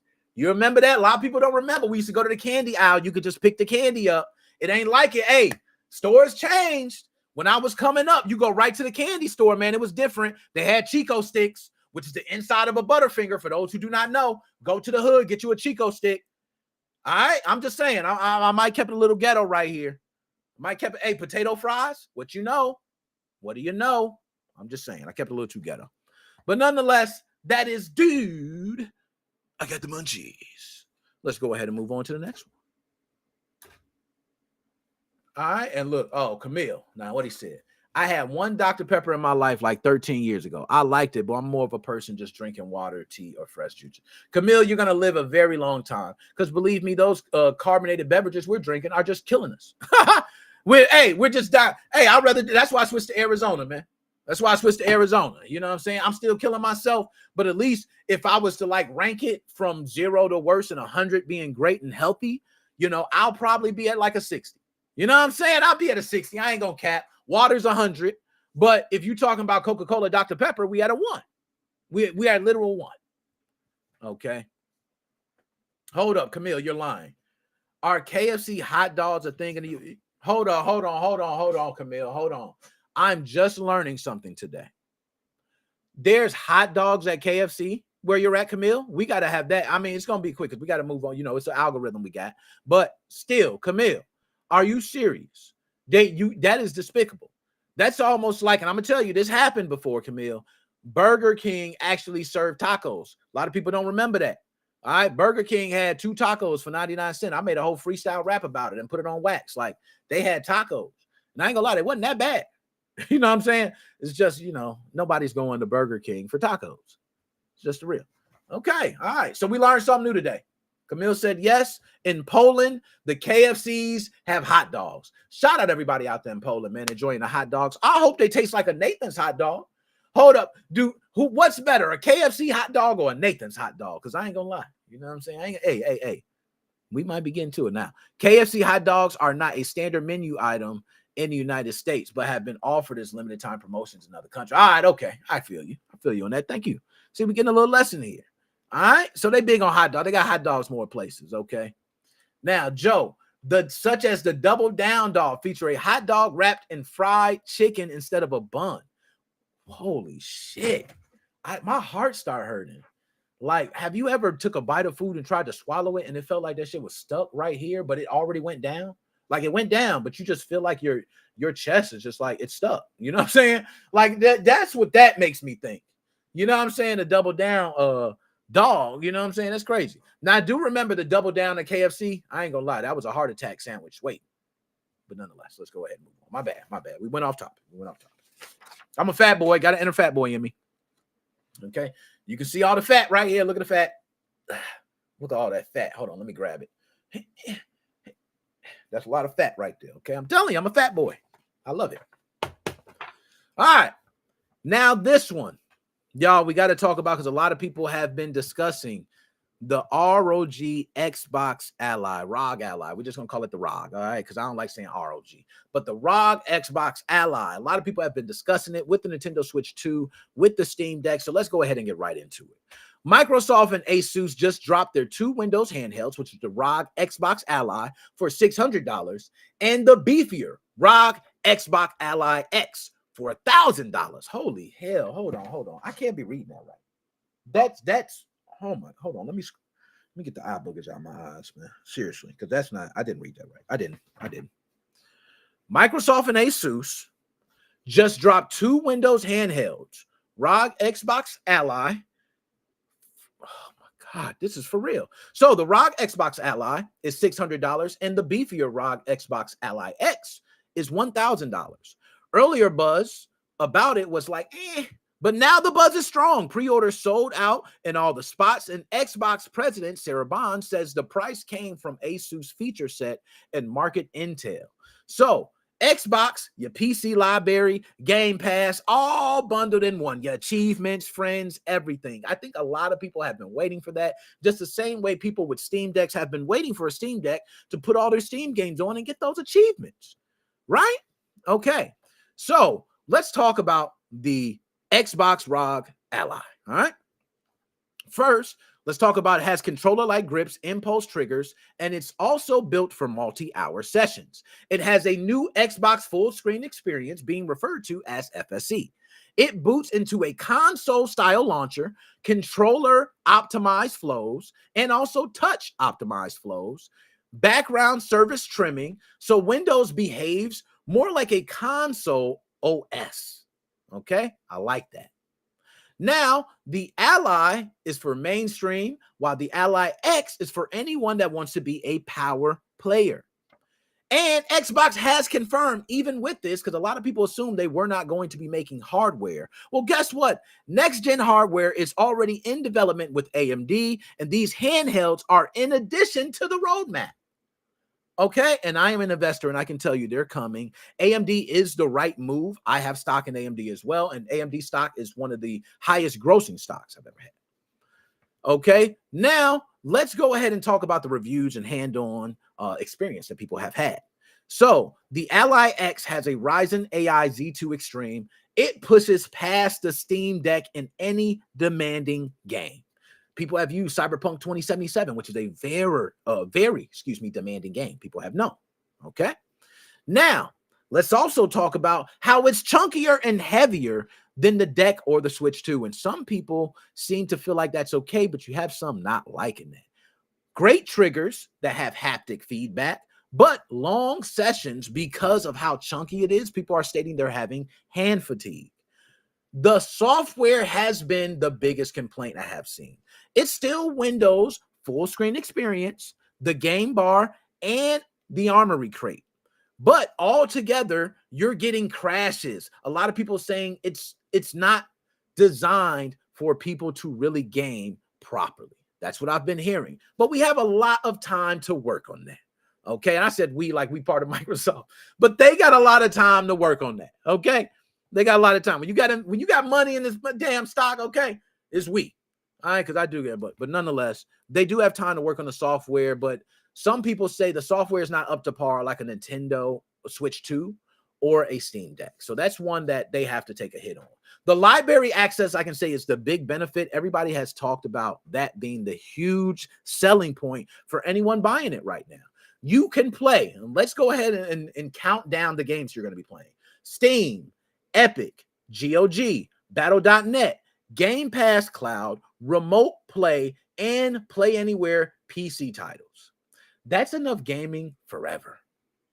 Not to mention, there are going to be someone out there, I'm not sure if it's already happened, but actually changing and changing the whole entire OS, and they're going to run their own interface. They're just going to run standard Windows, 11, and they're going to install everything. They're going to play it how they want to play it. So they're going to be able to run Switch emulators, and they're going to play Switch games. They're going to play even more. So I could imagine this handheld, or I'll go even deeper. I can imagine handheld consoles being the new console, even beating out home consoles, because all you have to do is connect these consoles to a TV. And if they're just as powerful as a home console, why do I need a home console? You actually can make that jump right now.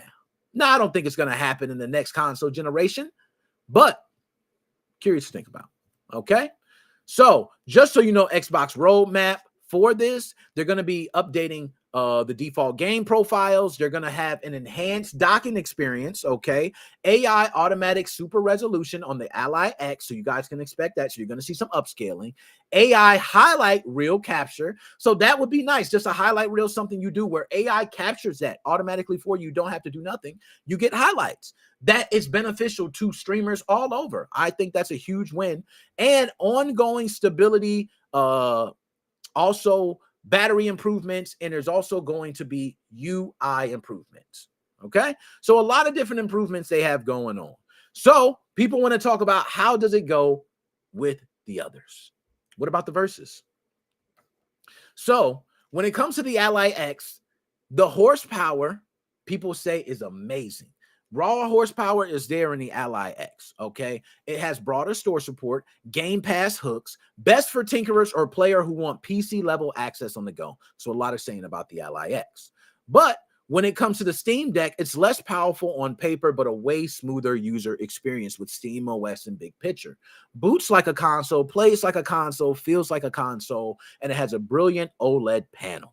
And also the battery is amazing. That's what we're hearing right now about the Steam Deck. So when you make those comparisons with the Ally versus the Steam Deck, ain't looking so hot, okay? And we also know Nintendo Switch 2. I mean, it's beating the fucking Ally X on some of these, all right? But when it comes to controls, Steam Deck and Nintendo Switch wins. I heard a lot of people saying they just like the way the Steam Deck and the Switch 2 run and play over the Xbox ROG Ally currently at this time. That's been a lot too.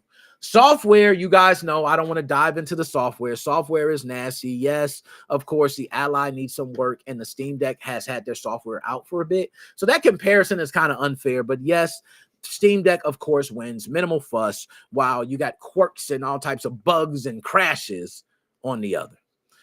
The big thing, though, is that if you want to get a Steam Deck OLED 512, it's $549. You want to get an Ally, it's $599. So I think a lot of people are just going to go with, of course, a Steam Deck right now. I don't think the Xbox has a great point besides playing a lot of games. So without further ado, that is it for the Xbox ROG Ally. Okay. I am probably going to get one of these. I'm not going to lie. I haven't purchased a console in a while. I did have a PlayStation 5. I sold it. I had a couple. I'm lying. Okay, I'm lying. Sorry. But the consoles that I purchased, I either sold. A lot of the recent consoles that have been released, I do not have. The most recent one I have is the Xbox Series X. Any other one I purchased, I sold. I kind of do want this console.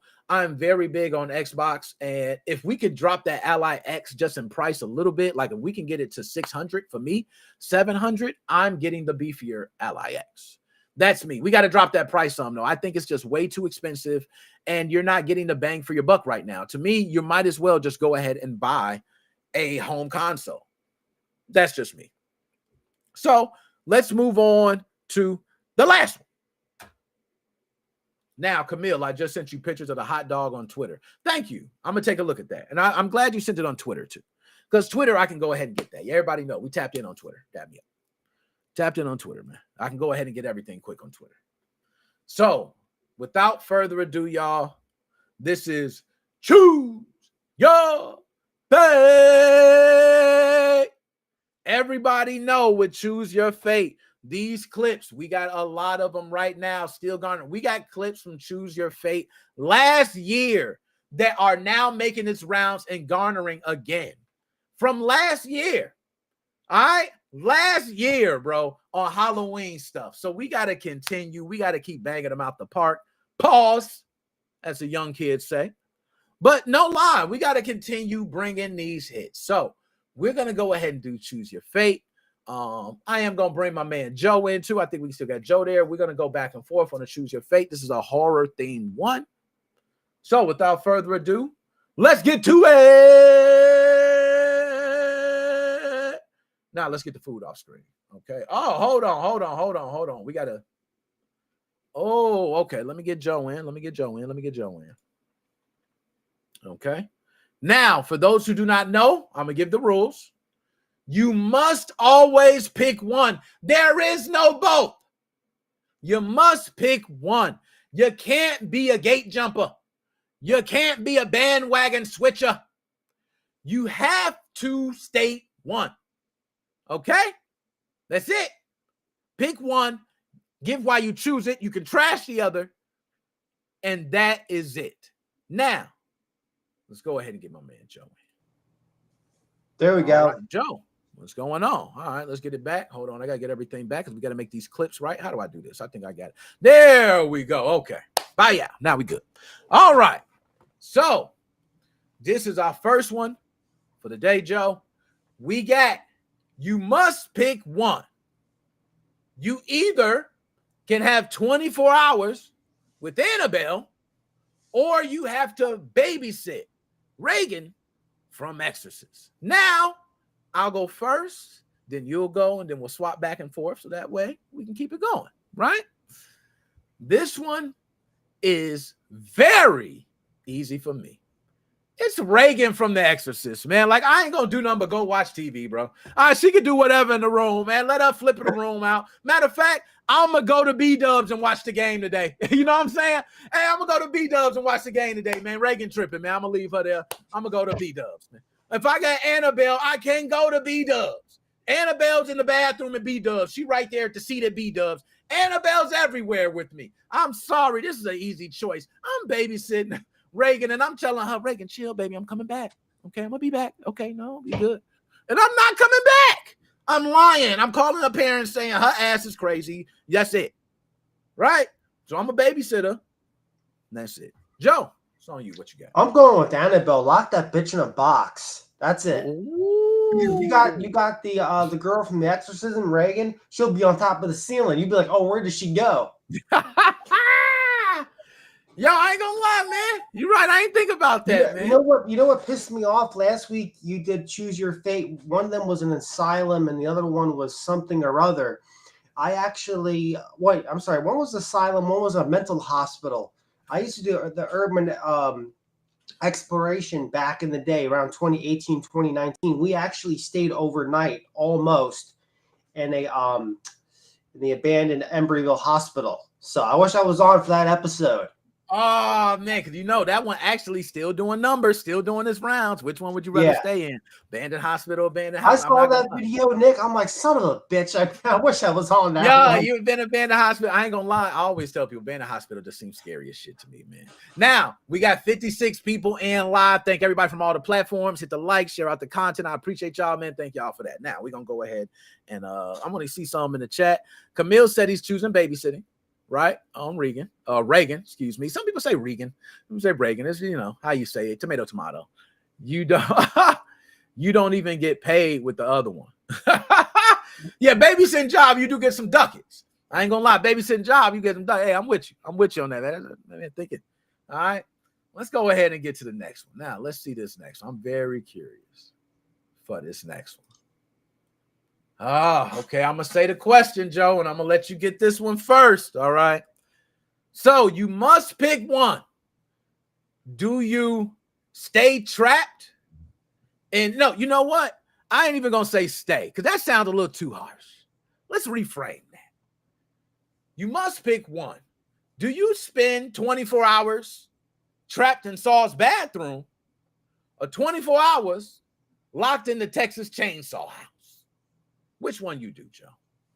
I'm going with trapped in the bathroom. That guy from the Texas Chainsaw Massacre has too many energy drinks. He'd be flying all around the fucking house 24 hours a day.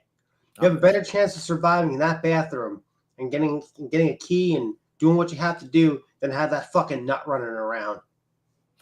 I think that was a great answer, Joe. I'm right with you, man. I have to say that was a great answer. I'm same thing, man. Put me in the bathroom, and the worst thing I got to do is go, oh, shit, my arm. You know what I'm saying? Hey, I'm living. I'm free. Because you're right. You in that house, you're done. And don't talk about the family. Don't let it be the family. You know what I'm saying? The other members of the house, they all going to be crazy. Oh, no, it's over with, man. That is easy, easy, easy.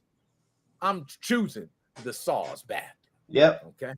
Now, and Nate said for the other one, he's taking Annabelle all day. All right. So he got with you, Joe, on the Annabelle. Yep, Team Annabelle. All right. And then Saw bathroom. You got for the next one. I ain't gonna lie. Saw bathroom. I think everybody go with the bathroom. Choosing bathroom since I know where. Everybody, okay. Saw's bathroom. Okay, bad player. Right? Choosing bathroom. Saw's bathroom then, but I am afraid I would mess up. Yo, I ain't gonna lie, you need some big nuts to cut your arm off, man. But when they tell you about to die, right? And you know you about to die, I bet you be like, ah! You gonna saw the shit out your arm. I bet you will. That's the point of the movie. All right. So that was a good one. All right, so let's go ahead. Let's choose the next one, man. Damn, these some good ones, man. Oh, okay. I gotta say this one. This might be the toughest one. I think this might be the toughest one ever in Choose Your Fate horror history, bro. This is an easy one. This is an easy one. Oh, damn. Okay. All right. So you must pick one. You can either stay silent in the quiet place or keep your eyes closed in Bird Box. And for those who do not know, for context, quiet place, you make one sound, they are coming. You're gone. You could step on a stick wrong. Yep. You're gone. And Bird Box, you got people trying to grab your eyes like this. Look. Look at this. Hey, look at it. So it's hard. You can't see them, and you got to run around and dodge them. So it's a tough one, man. I got to say, I took some thought into it, man. I would rather stay silent in quiet place. I think it's almost for me. I ain't gonna lie, it was tough at first, but the more I think about it, it gets easier. Without my vision, I am hurt on a lot of things. I'm a guy that's very quick on things. Like I play sports. I like to see things. I can reach, I can jump, I can so-and-so. So I can be quick to grab things quietly. I can be quick to do other things. But when it comes to taking away my vision, I can't be great at those other things. So now it takes away everything. You just, oh my goodness. I'm sorry, man. You put me with no vision in Bird Box. I'm damn near useless. That's the way I feel. Like I'm swinging at nothing. I'm doing, and you could be alive. You can be, hey, nothing's hurting me. But I can't do it, bro. I couldn't do it. So for me, I would rather stay silent in quiet place. Joe, it's on you. A quiet place because a couple of reasons. One, I'm great with urban exploration. Two, I played the game. Not a lot of people know there's a game for that for PS5. Yes, I did pirate it, by the way, in case you're wondering. And I saw the movie. So you just gotta know how to, do the game. But like going to I've never seen the Bird Box movie before. But if someone told me like you have to keep your eyes closed, no, fuck no. I gotta know what's in front of me. I gotta know what's behind me. Yo, I ain't gonna lie. And just so to give a little context, in Bird Box, you can be in a house, right? But they would literally have to put paper over all the windows. They have to board off. Like you cannot open a door and look outside. If you're outside, you cannot look. So you're now trapped in areas where you just have to close off any sight from anything outside. And you can now look in the house, but you better not look outside. That's freaky to have your eyes closed for that whole time, not knowing what's going on and hearing stuff. No, thank you. I ain't gonna lie, man. I ain't gonna lie. I think, okay, so we unanimous on that one. Now, Nate Mo, easy, quiet place. I said easy, okay. Camille, Silent and quiet place. What about breathing? Breathing's cool, but I'm not gonna lie, you might not want to. You might not want to do all that. You better have your mouth open as can be and be. You better make sure your I ain't making no noise. I'm just gonna be that nose might not cut it. You ain't got enough room. You better open it. All right. Then if we can breathe loudly, deeply, then I'm choosing stay silent. Okay, so we got Camille there. Okay, that was me. That was a good one. I ain't gonna lie. These are some good ones. All right, let's go ahead and see what the next one is, man.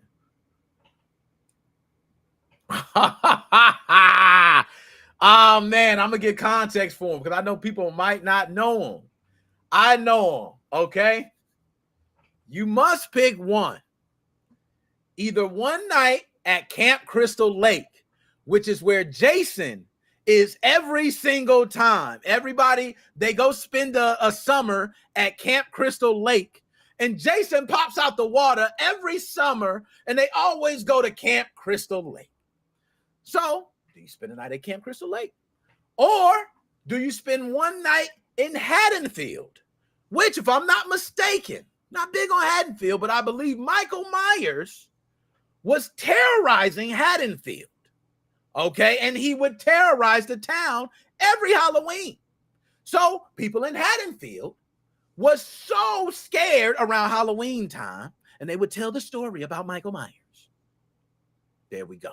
So that's context for both. I hope I'm right. Chat, let me know if I'm wrong on that. Okay, but let me know. Now, also, I want you to answer, Joe, but Valentibal said people receive 90% of their information through sight. Color, distance, size, threat probability. It's easier to live quietly than without sight in a post-apocalyptic world. I choose. Damn. Well said, man. My man brought in the facts. Man brought in the facts. I ain't gonna lie. Like I told you, you take away so many strengths of mine. You know what I mean?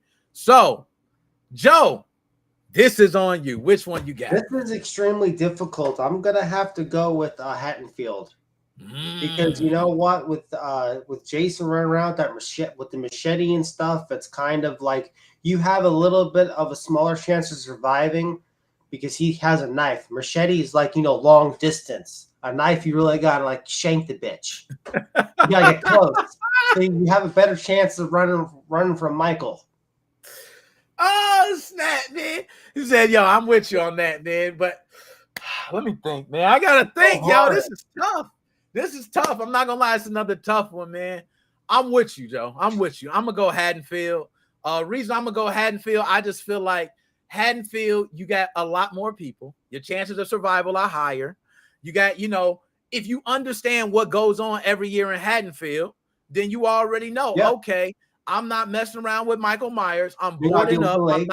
I'm not going around no water. I'm not giving out no candy. I was like, you can do that. On Crystal Lake, it's like it don't matter what you do, bro. He's there. He's coming in. He's there. That's it. Yep. It don't matter which room you in, where you staying. And you kill him, and he just next thing you know, he popping back out the water. Like you're like, what the hell? I just smashed his head. He popping out the water again. Oh, the hell? So I'm with you, man. I'm going Haddonfield. Now let's get to the chat. So Nate Mo, easy again. Haddonfield. He said easy. ain't even hard. My man said that one was easy. So, oh my goodness. A night at Crystal Lake. Okay, maybe I'm wrong. We got a night at Crystal Lake. Maybe Jason ain't so scary, man. All right. Camille, I don't know Crystal Lake or Haddonfield. I think I would choose Haddonfield and just go to sleep early. There must be a lot of mosquitoes by the Crystal Lake. Good luck, Camille. You dead, man. You dead, man. Don't go to sleep, man. Just stay up for one night, man. If you can stay up 24 hours past Halloween, just make it to like 5-hour energy drink. You mix it with another energy drink, and you stay up. Yep, you keep the shotgun. Everybody in Haddonfield, they got the shotgun ready. Haddonfield, Illinois, we ready to take it down. Like they got the shotgun ready. Okay, they gonna take it down. All right, so that was a good one, man. Y'all are crazy. Michael would get all of you. I don't think Michael. Yo, do you know how many people in Haddonfield? Man, I'm Ghost. Hey, I can run faster than most people. Hey, I'm good. Joe, you can cook. We need a cook. So I'm There saving you you. go. You know what I'm saying? I'm gonna save you. I'm gonna be like, hey, it's certain people. I'm like, hey man, who we got in here? We got the doctor, we got the cook, we got the super sports athletic guy. I'll take that. I'll take the computer guy too. So I'll take 2 roles. You know what I'm saying? You know what I'm saying? You need a woman. I'll take my wife. Hey, some kids, you know what I mean? But nonetheless, man, I don't know. I think they're kind of crazy, man. That's different. All right. Neo, what's going on? Dap me up, Harry Knuckles and all, man. You know what I'm saying? Let's go ahead and move on to the next one. Here we go. Let's see what the next one. Yo, these are good ones, bro. I'm not gonna lie. Mm-hmm. Now, this one, I believe this one is on you. Joe, is it on me? Which one is it on? I'm going. So let me say the question first, Joe. Let me prep it up. Let me serve it right, because I can already give you time to go ahead and hit them hard with it. Okay, but you only can pick one. Do you sleep in Freddy's dream world, or do you spend one night in the Conjuring house? I'm going with the Conjuring house because I'm always falling asleep all the time. Freddy can get you actually out of your dreams too. Yeah. Some people don't know that. Right. So you have a better chance of survival at the Conjuring house. You're running around and shit, but with Freddy, no. He runs fast. You know, he's on your game. You snooze just for a second, boom, he's right there. I'm with you, man. I don't know. I'm with you. Solid, easy. I'm spending the night in the Conjuring house, y'all. I'm gonna have every type of. I'm gonna be kumbaya Milan. I'm gonna have the holy water on around my neck with the cross right by it. Like all I gotta do is pop off the little thing, throw it on. Like I'm ready. Like, you know what I'm saying? Like I'm in the Conjuring house. Good. Yo, Freddy, it's over. You sleep, bro. It don't matter what you do. I don't care what you do in your dream, bro. Freddy loves it there. Freddy is like, he at home, he chilling. Motherfucker. He just cause you like, oh shit. Freddy about to take my ass down. You know what I mean? Like, I agree with you, Joe. I think everybody should be. I ain't looked at the chat. I think everybody should be spending the night at the Conjuring house. I don't think you stand, and you're right. If you mess around, you wake up, and next thing you know, you're like, what happened? And you like, damn, how Freddy get me? That your mind was still, hey, you was still, you was in that little halfway world, half sleep, half awake world. He got you. You know what I'm saying? He good. He can do it all. Right? And he's stepping, and you better not let him into the real world. You better make sure, don't let him get there. So I'm going with Freddy, man. I mean, I'm going with One Night in the Conjuring. I'm not messing with Freddy at all. All right. So now we can go ahead. Nate Mo 69. You must pick one. Woo, Nate Mo said he's sleeping in Freddy's world, man. Oh, it's tough, man. All right. Look, they said, what? Look, you see that? What? Oh, my goodness. What, Joe? Are you crazy? All right. Nate Mo, I could take control of my dream with Freddy, but Freddy could take control. So, like, how you going to take? So, Freddy got control. Now you try to take control. You like, okay, I give you an example. So, Freddy comes. He's like, he's swinging at you with his whole glove, right? It got the claws. He's swinging. You think, okay, I'm a metal man. Clink. Right? So then he goes, oh, this dude thinks also, he can transform too. Thank you. I was going to say, he go, oh, he think he's something. Freddy turns into a goddamn crane. And then just like, like, how do you beat him? Like, every time he one-ups you. So y'all going to have a mental warfare sleep battle. Like, that's tough. I give it to you, though. I give it to you. Respect. Man. You can't get possessed by a demon, though. That's true. In the Conjuring house, yes. I'm going to be honest. You're probably more than likely to get possessed. But somebody could save me. You know, Joe might come out and save me, man. Like, I might not get possessed. It might be somebody else. I might choose not to go into the demon world and save somebody. Like, I can just roll. You know what I'm saying? You're on your own. If I spend my night, I'm good. You know what I'm saying? Hey, man, you stuck in the demon world, bro. You know what I'm saying? My bad. I'm going to call the police and they ain't going to believe. It's just the way it's going to go. So, now, Camille, choosing the Conjuring house, but I don't know what the house is, at least any chance of surviving, man. Just know, man, you're going to be in a demonic world and you probably ain't coming back, man. You ain't even going to have a door.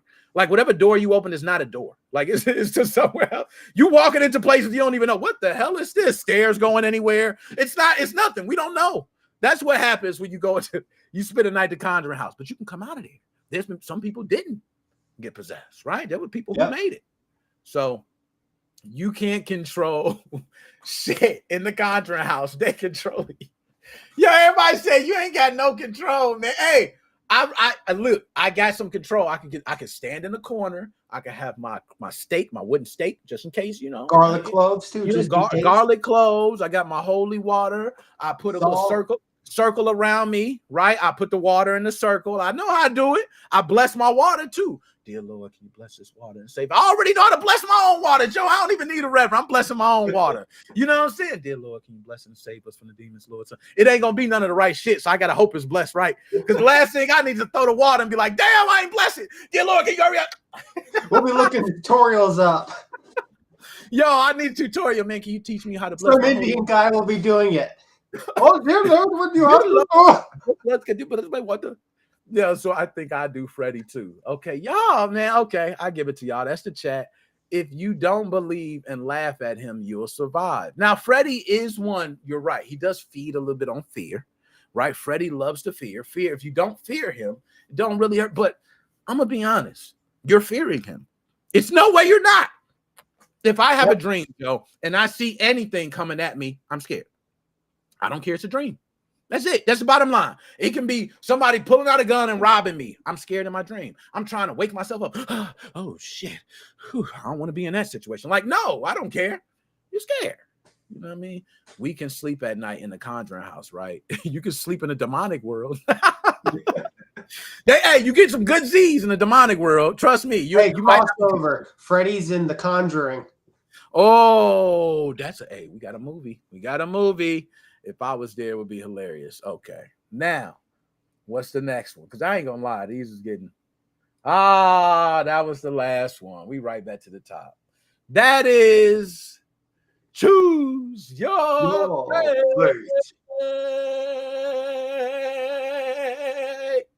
Killed it, man. I ain't gonna lie, That's the best part of the show. I love that. I ain't gonna lie, man. It is. And just to go, everybody can have an opinion, man. Everybody didn't watch movies.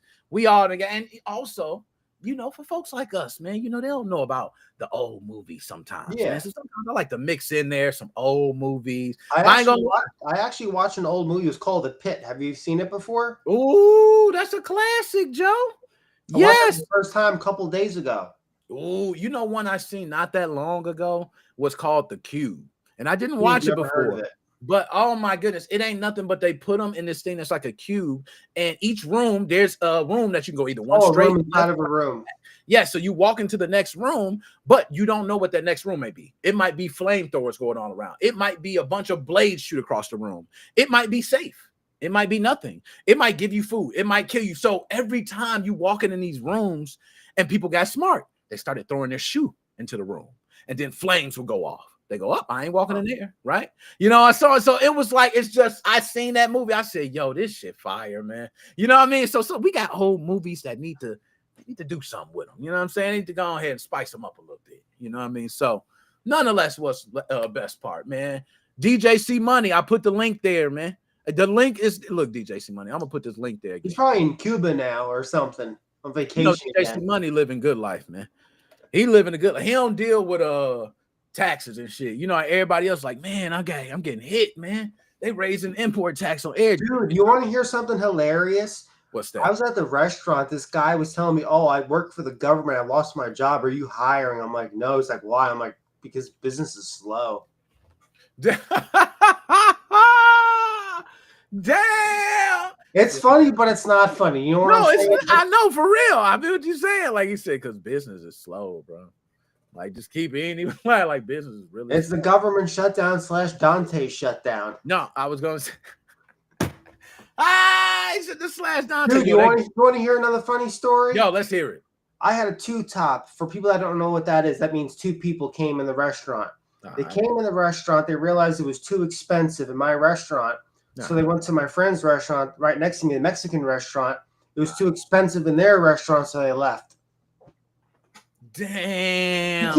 You can't make this shit up. It was too expensive. So for them, Joe, what would be too expensive? Like, is $10 too expensive for them? Well, yeah, my food's a little pricey, but the Mexican restaurant, their food's cheaper because it's a smaller portion of food. Makes sense. But it's like 2 people can eat in there for me like $25. At my place, it's going to be about $40 to $45. Okay. Makes sense. But it's like, keep your broke ass home. Know how much money you have to go out before you go out. Dude, I'm telling you, a lot of people got no money anymore. It's fucking crazy. I will say the government shutdown is going to be, and a lot of people be like, oh man, the government shut down and it don't even affect them. But for the people it do affect, right? Your business owner, I ain't gonna lie, man. Inflation is crazy right now. And then people they still want to go out and enjoy themselves. But I agree. When you step into places, you got to expect to spend. I'm one of those, man. Like if I'm walking into a spot, I'm like, you know what? I got 100 to spend, but my budget is 60, right? So now if I go over, I'm fine. That's typically how I do it, right? Oh, 100 to spend for dinner with the family and I go in. Oh, we spent, 50, right? Oh, great. We didn't eat that much. We bought appetizers today. We spent 40, that type of thing. And I think that's how you should go into it. But you do got people who will go into it, Joe, and be like, man, how much is that? And they go, oh, so Joe, let me ask this. Have you had someone come in and dine and dash on you? Like try to dine and dash? Even because I wonder that. Like people like eat the food or they don't agree with the price and don't pay you. Like, well, have you ever had that? That hasn't happened before, but about 4 or 5 months ago, this family, they're out of the area. I can just tell they're dressed differently, they talk differently. You could just tell when somebody's out of the area. Yeah. They spent about $90 with food for takeout, for doing takeout. Yeah. They call me a fucking half hour later. Oh, the food's all horrible. I said, what's wrong with food? Oh, we just don't like it. We want our money back. Can we keep the desserts or can we just get a full refund and keep the food? And I'm like, no. I'm like, bring all the food back and I'll give you your money back. I'm not going to argue with these people because they're trying to get free shit. Dude, do it to a big place. I ain't gonna lie. I'm a little restaurant in Hall. Yo, that is, I'm glad you're saying that, Joe, because a lot of people don't realize that. Like, people be ordering huge amounts of food. Yeah. Now, if you get the food, let's just say, hey, I order food from, let's say, if I did DoorDash, McDonald's. That's the place. Big, billion served. I get DoorDash. I don't like the food. I call McDonald's and say, I don't like the food. McDonald's can afford to say, I'll give you a free combo, right? Yeah. They can afford it. They're serving billions and billions a day. And also, by the way, McDonald's is nickel and dime in every way. Because a cheeseburger that used to be when we was growing up. And it used to be like this big, now the size of a nickel. I remember they had special cheeseburger appreciation day. You were spending 29 cents for a hamburger, 39 cents for a cheeseburger. And people was just coming out there buying bags of cheeseburgers and hamburgers. Yeah, I remember that too. It was schools. We had lunch. Oh, school. Oh, don't worry about what's going to happen for summer camp. We're going to serve everybody McDonald's hamburgers and McDonald's cheese. Like McDonald's was that. And now you go there and a cheeseburger be $2.29. Dude, people look at fast food now as a luxury / restaurant. Then people look at restaurants now as, we can't afford it at all. Yeah. That's how the food industry has changed so much. I could talk about this for hours of what's going on in the restaurant industry. It's dude, it's collapsing. It is so bad right now. What's going on? Now there's people that go out and dine and don't tip too. I barely tip. I'm seeing it all over online. Damn. You know what I do? I'll give you a little insider secret. When people dine in, I charge them $3 and I don't tell them. So that way you don't have to worry about the tip. Yeah, I'm gonna give you a perfect example. Nick, I can't make this shit up. Yesterday I had a two-top come. They spent about 15 minutes looking at the menu. I said they're probably gonna buy the cheapest shit on the menu, right? They bought the cheapest shit on the menu.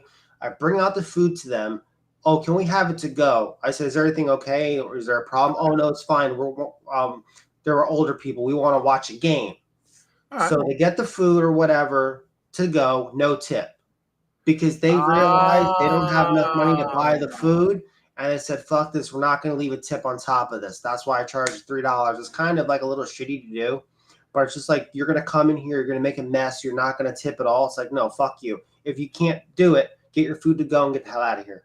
Damn, that's nasty work. So they'll come in like they're ordering. And then they'll sit there and order. You go back there and start getting, they're like, hey, you know what? We decide we're going to leave. We want to go watch the football game or something. Yeah. And like, they just don't. Yeah, No, that is nasty work, man. You might as well just say I'm gonna order a to-go plate. Then that way you could cook how you want to. You ain't gotta, you know what I'm saying, be out there trying to cook their food all right and have it served to them right and all. You could just make it and bam, have they food. What I do too now is for dine-in, it's 35% more, but for takeout, it's much cheaper. I'm trying to get the restaurant just to do takeout because with not being able to hire anybody without making enough money and with how the economy is going right now, dude, I don't want to do dine-in. It's not worth it. And you know what? I would feel you on that. And I'll just say, as far as dining in, you think from the consumer standpoint, right? Let's just say I pay $40 for a meal. Yeah. I pay $40 and then I take it home. I don't have to tip you, right? Yeah. But if I pay $40 and I dine in, I have to tip you. And people trying to save that money, it takes your time the same, no matter what. And if not more, if they're dining in. Well, it's actually longer to do dine-in service, but I'll give you another example. I had 90% of the people tip for takeout and dine-in.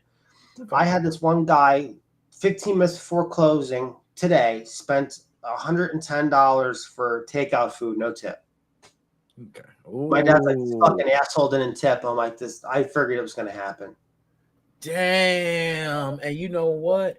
That's nasty work, bro. I ain't gonna lie. That hurts it for the next person.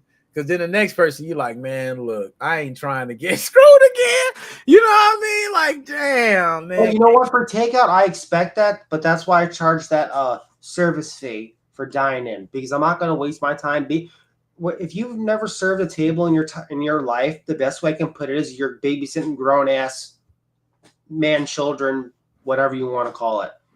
Damn. That's what you're doing. Now, Camille, tips are not very popular in Poland, but there is one of my favorite Italian restaurants I often visit, and I usually round the price to 5 or 10. It's not a big tip, but when you visit them often, I think make it even. But again, in Poland, very few people.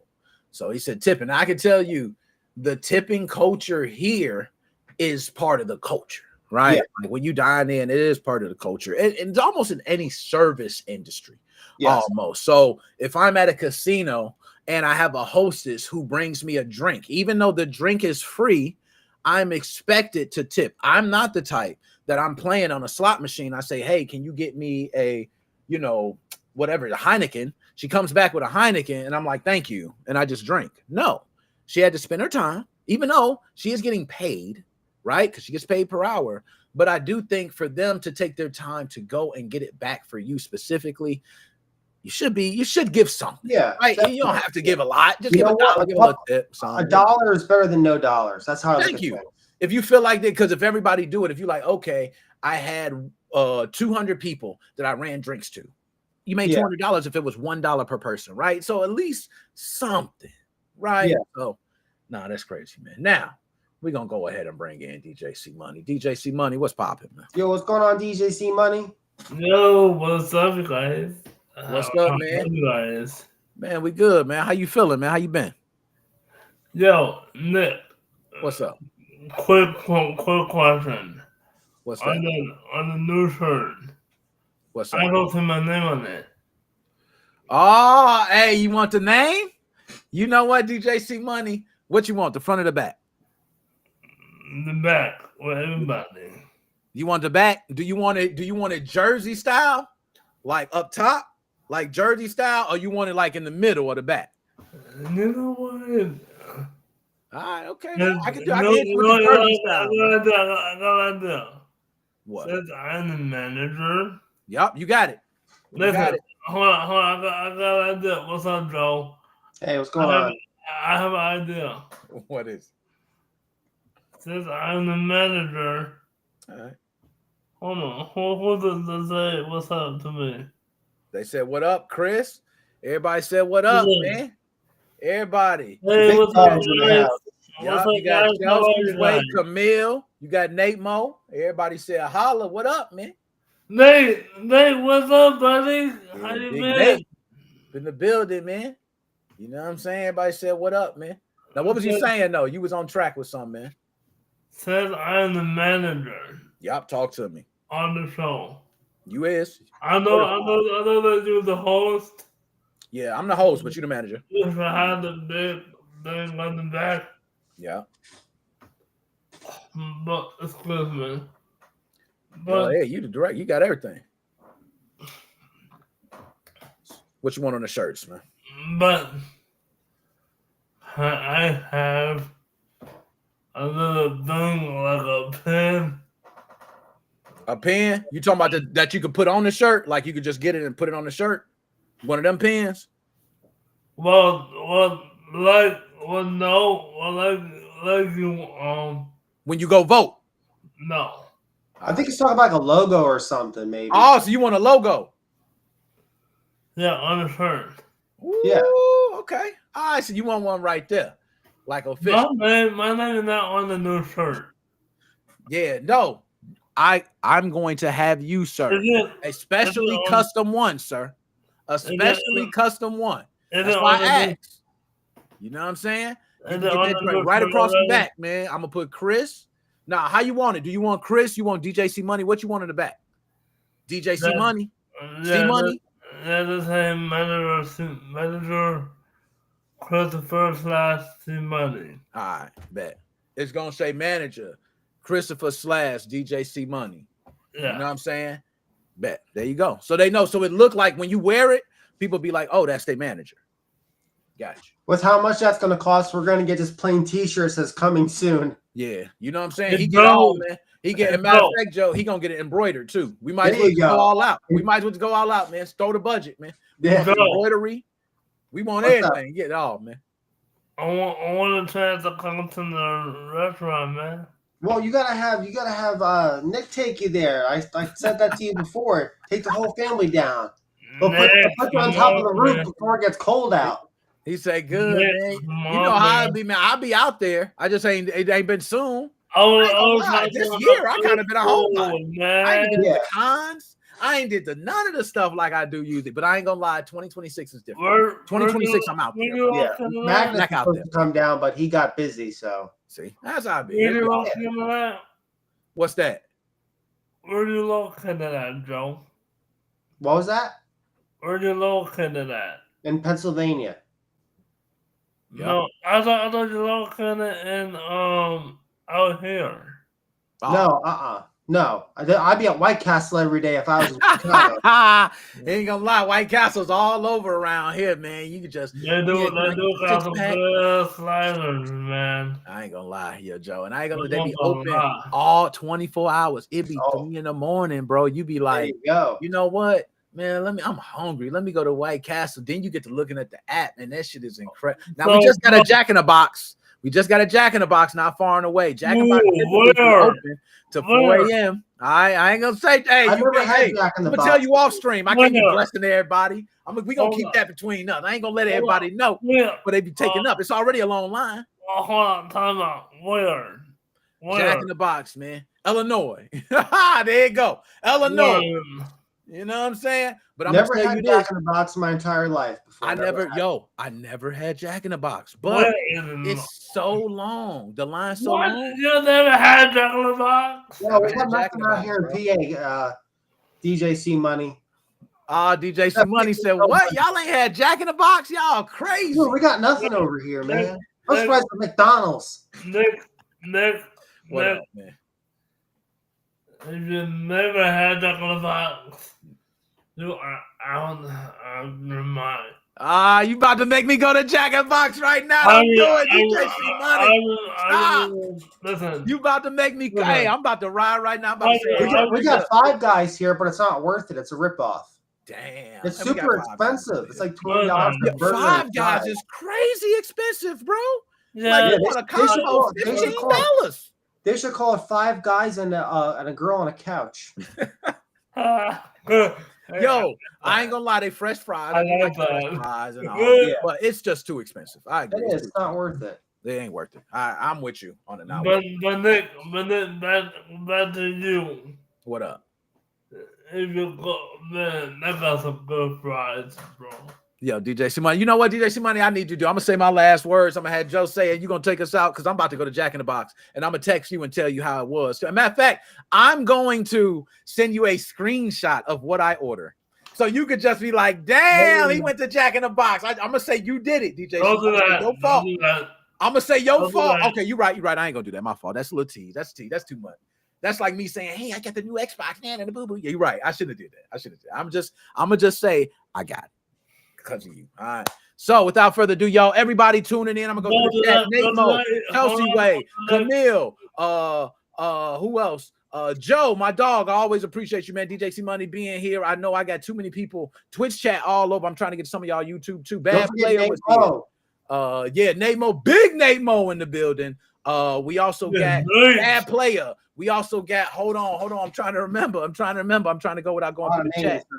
Damn, it's too much going through the chat. My dude with a V. I forgot your name. V. Joshua Drake. My dog Joshua Drake was here. Shane, Melbourne, Australia, all the way in the building. Ab was here. Shout out Ab. Chelsea Wade. Who else? I said Chelsea Wade. Ender was in the building. Too many of y'all. My fault. If I left you out, my bad. Y'all know I subscribe to Nick Mosel 5 on the Facebook page and the YouTube channel. Yep, dap us up, man. And a big fuck you to Nintendo. They mad. DJ C Money, man. I'm gonna go ahead and you know what time it is, man. We pull you up on big screen. We the small guys, you know what I'm saying? And you the one. So without further ado, y'all. It's good to the man behind me. It's good to the man behind me. Yeah, he fired the cleaning lady. Yeah, it's all good. It's all good. As long as you spend, I see you spent $300 on the buffs. The buffs, you know what I'm saying? Man, got 300 on them buffs, man. All right, let's get it started. Let's get it started, man. Talk to him, man. Let's get it started. He don't care about copyright. He don't care. Yeah, I was gonna say, there you go. None of that. He just play it all. He just go on ahead, let it go. It's all good. Talk, TJC Money. Give it to him. Nick. Turn that music up. Fuck it. I'm gonna turn it all the way up. No, I'm not gonna do that. They're probably asleep. We don't care. The door opened up like, what the fuck going on this motherfucker? Popping candy sweet as gold. Let me see that Tootsie Roll.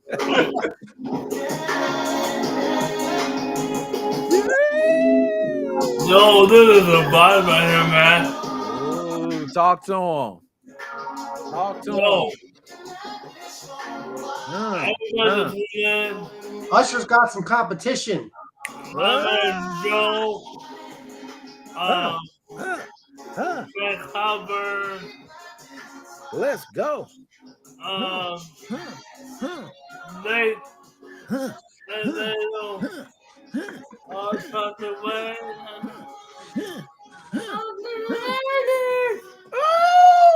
No. I'm so sorry. Now that's how you close out a show. Yeah. But that was 5. There was 05. Maybe no, not no. Yo, we are out of here. I'll see you guys later. Have a nice night. Y'all don't get mad.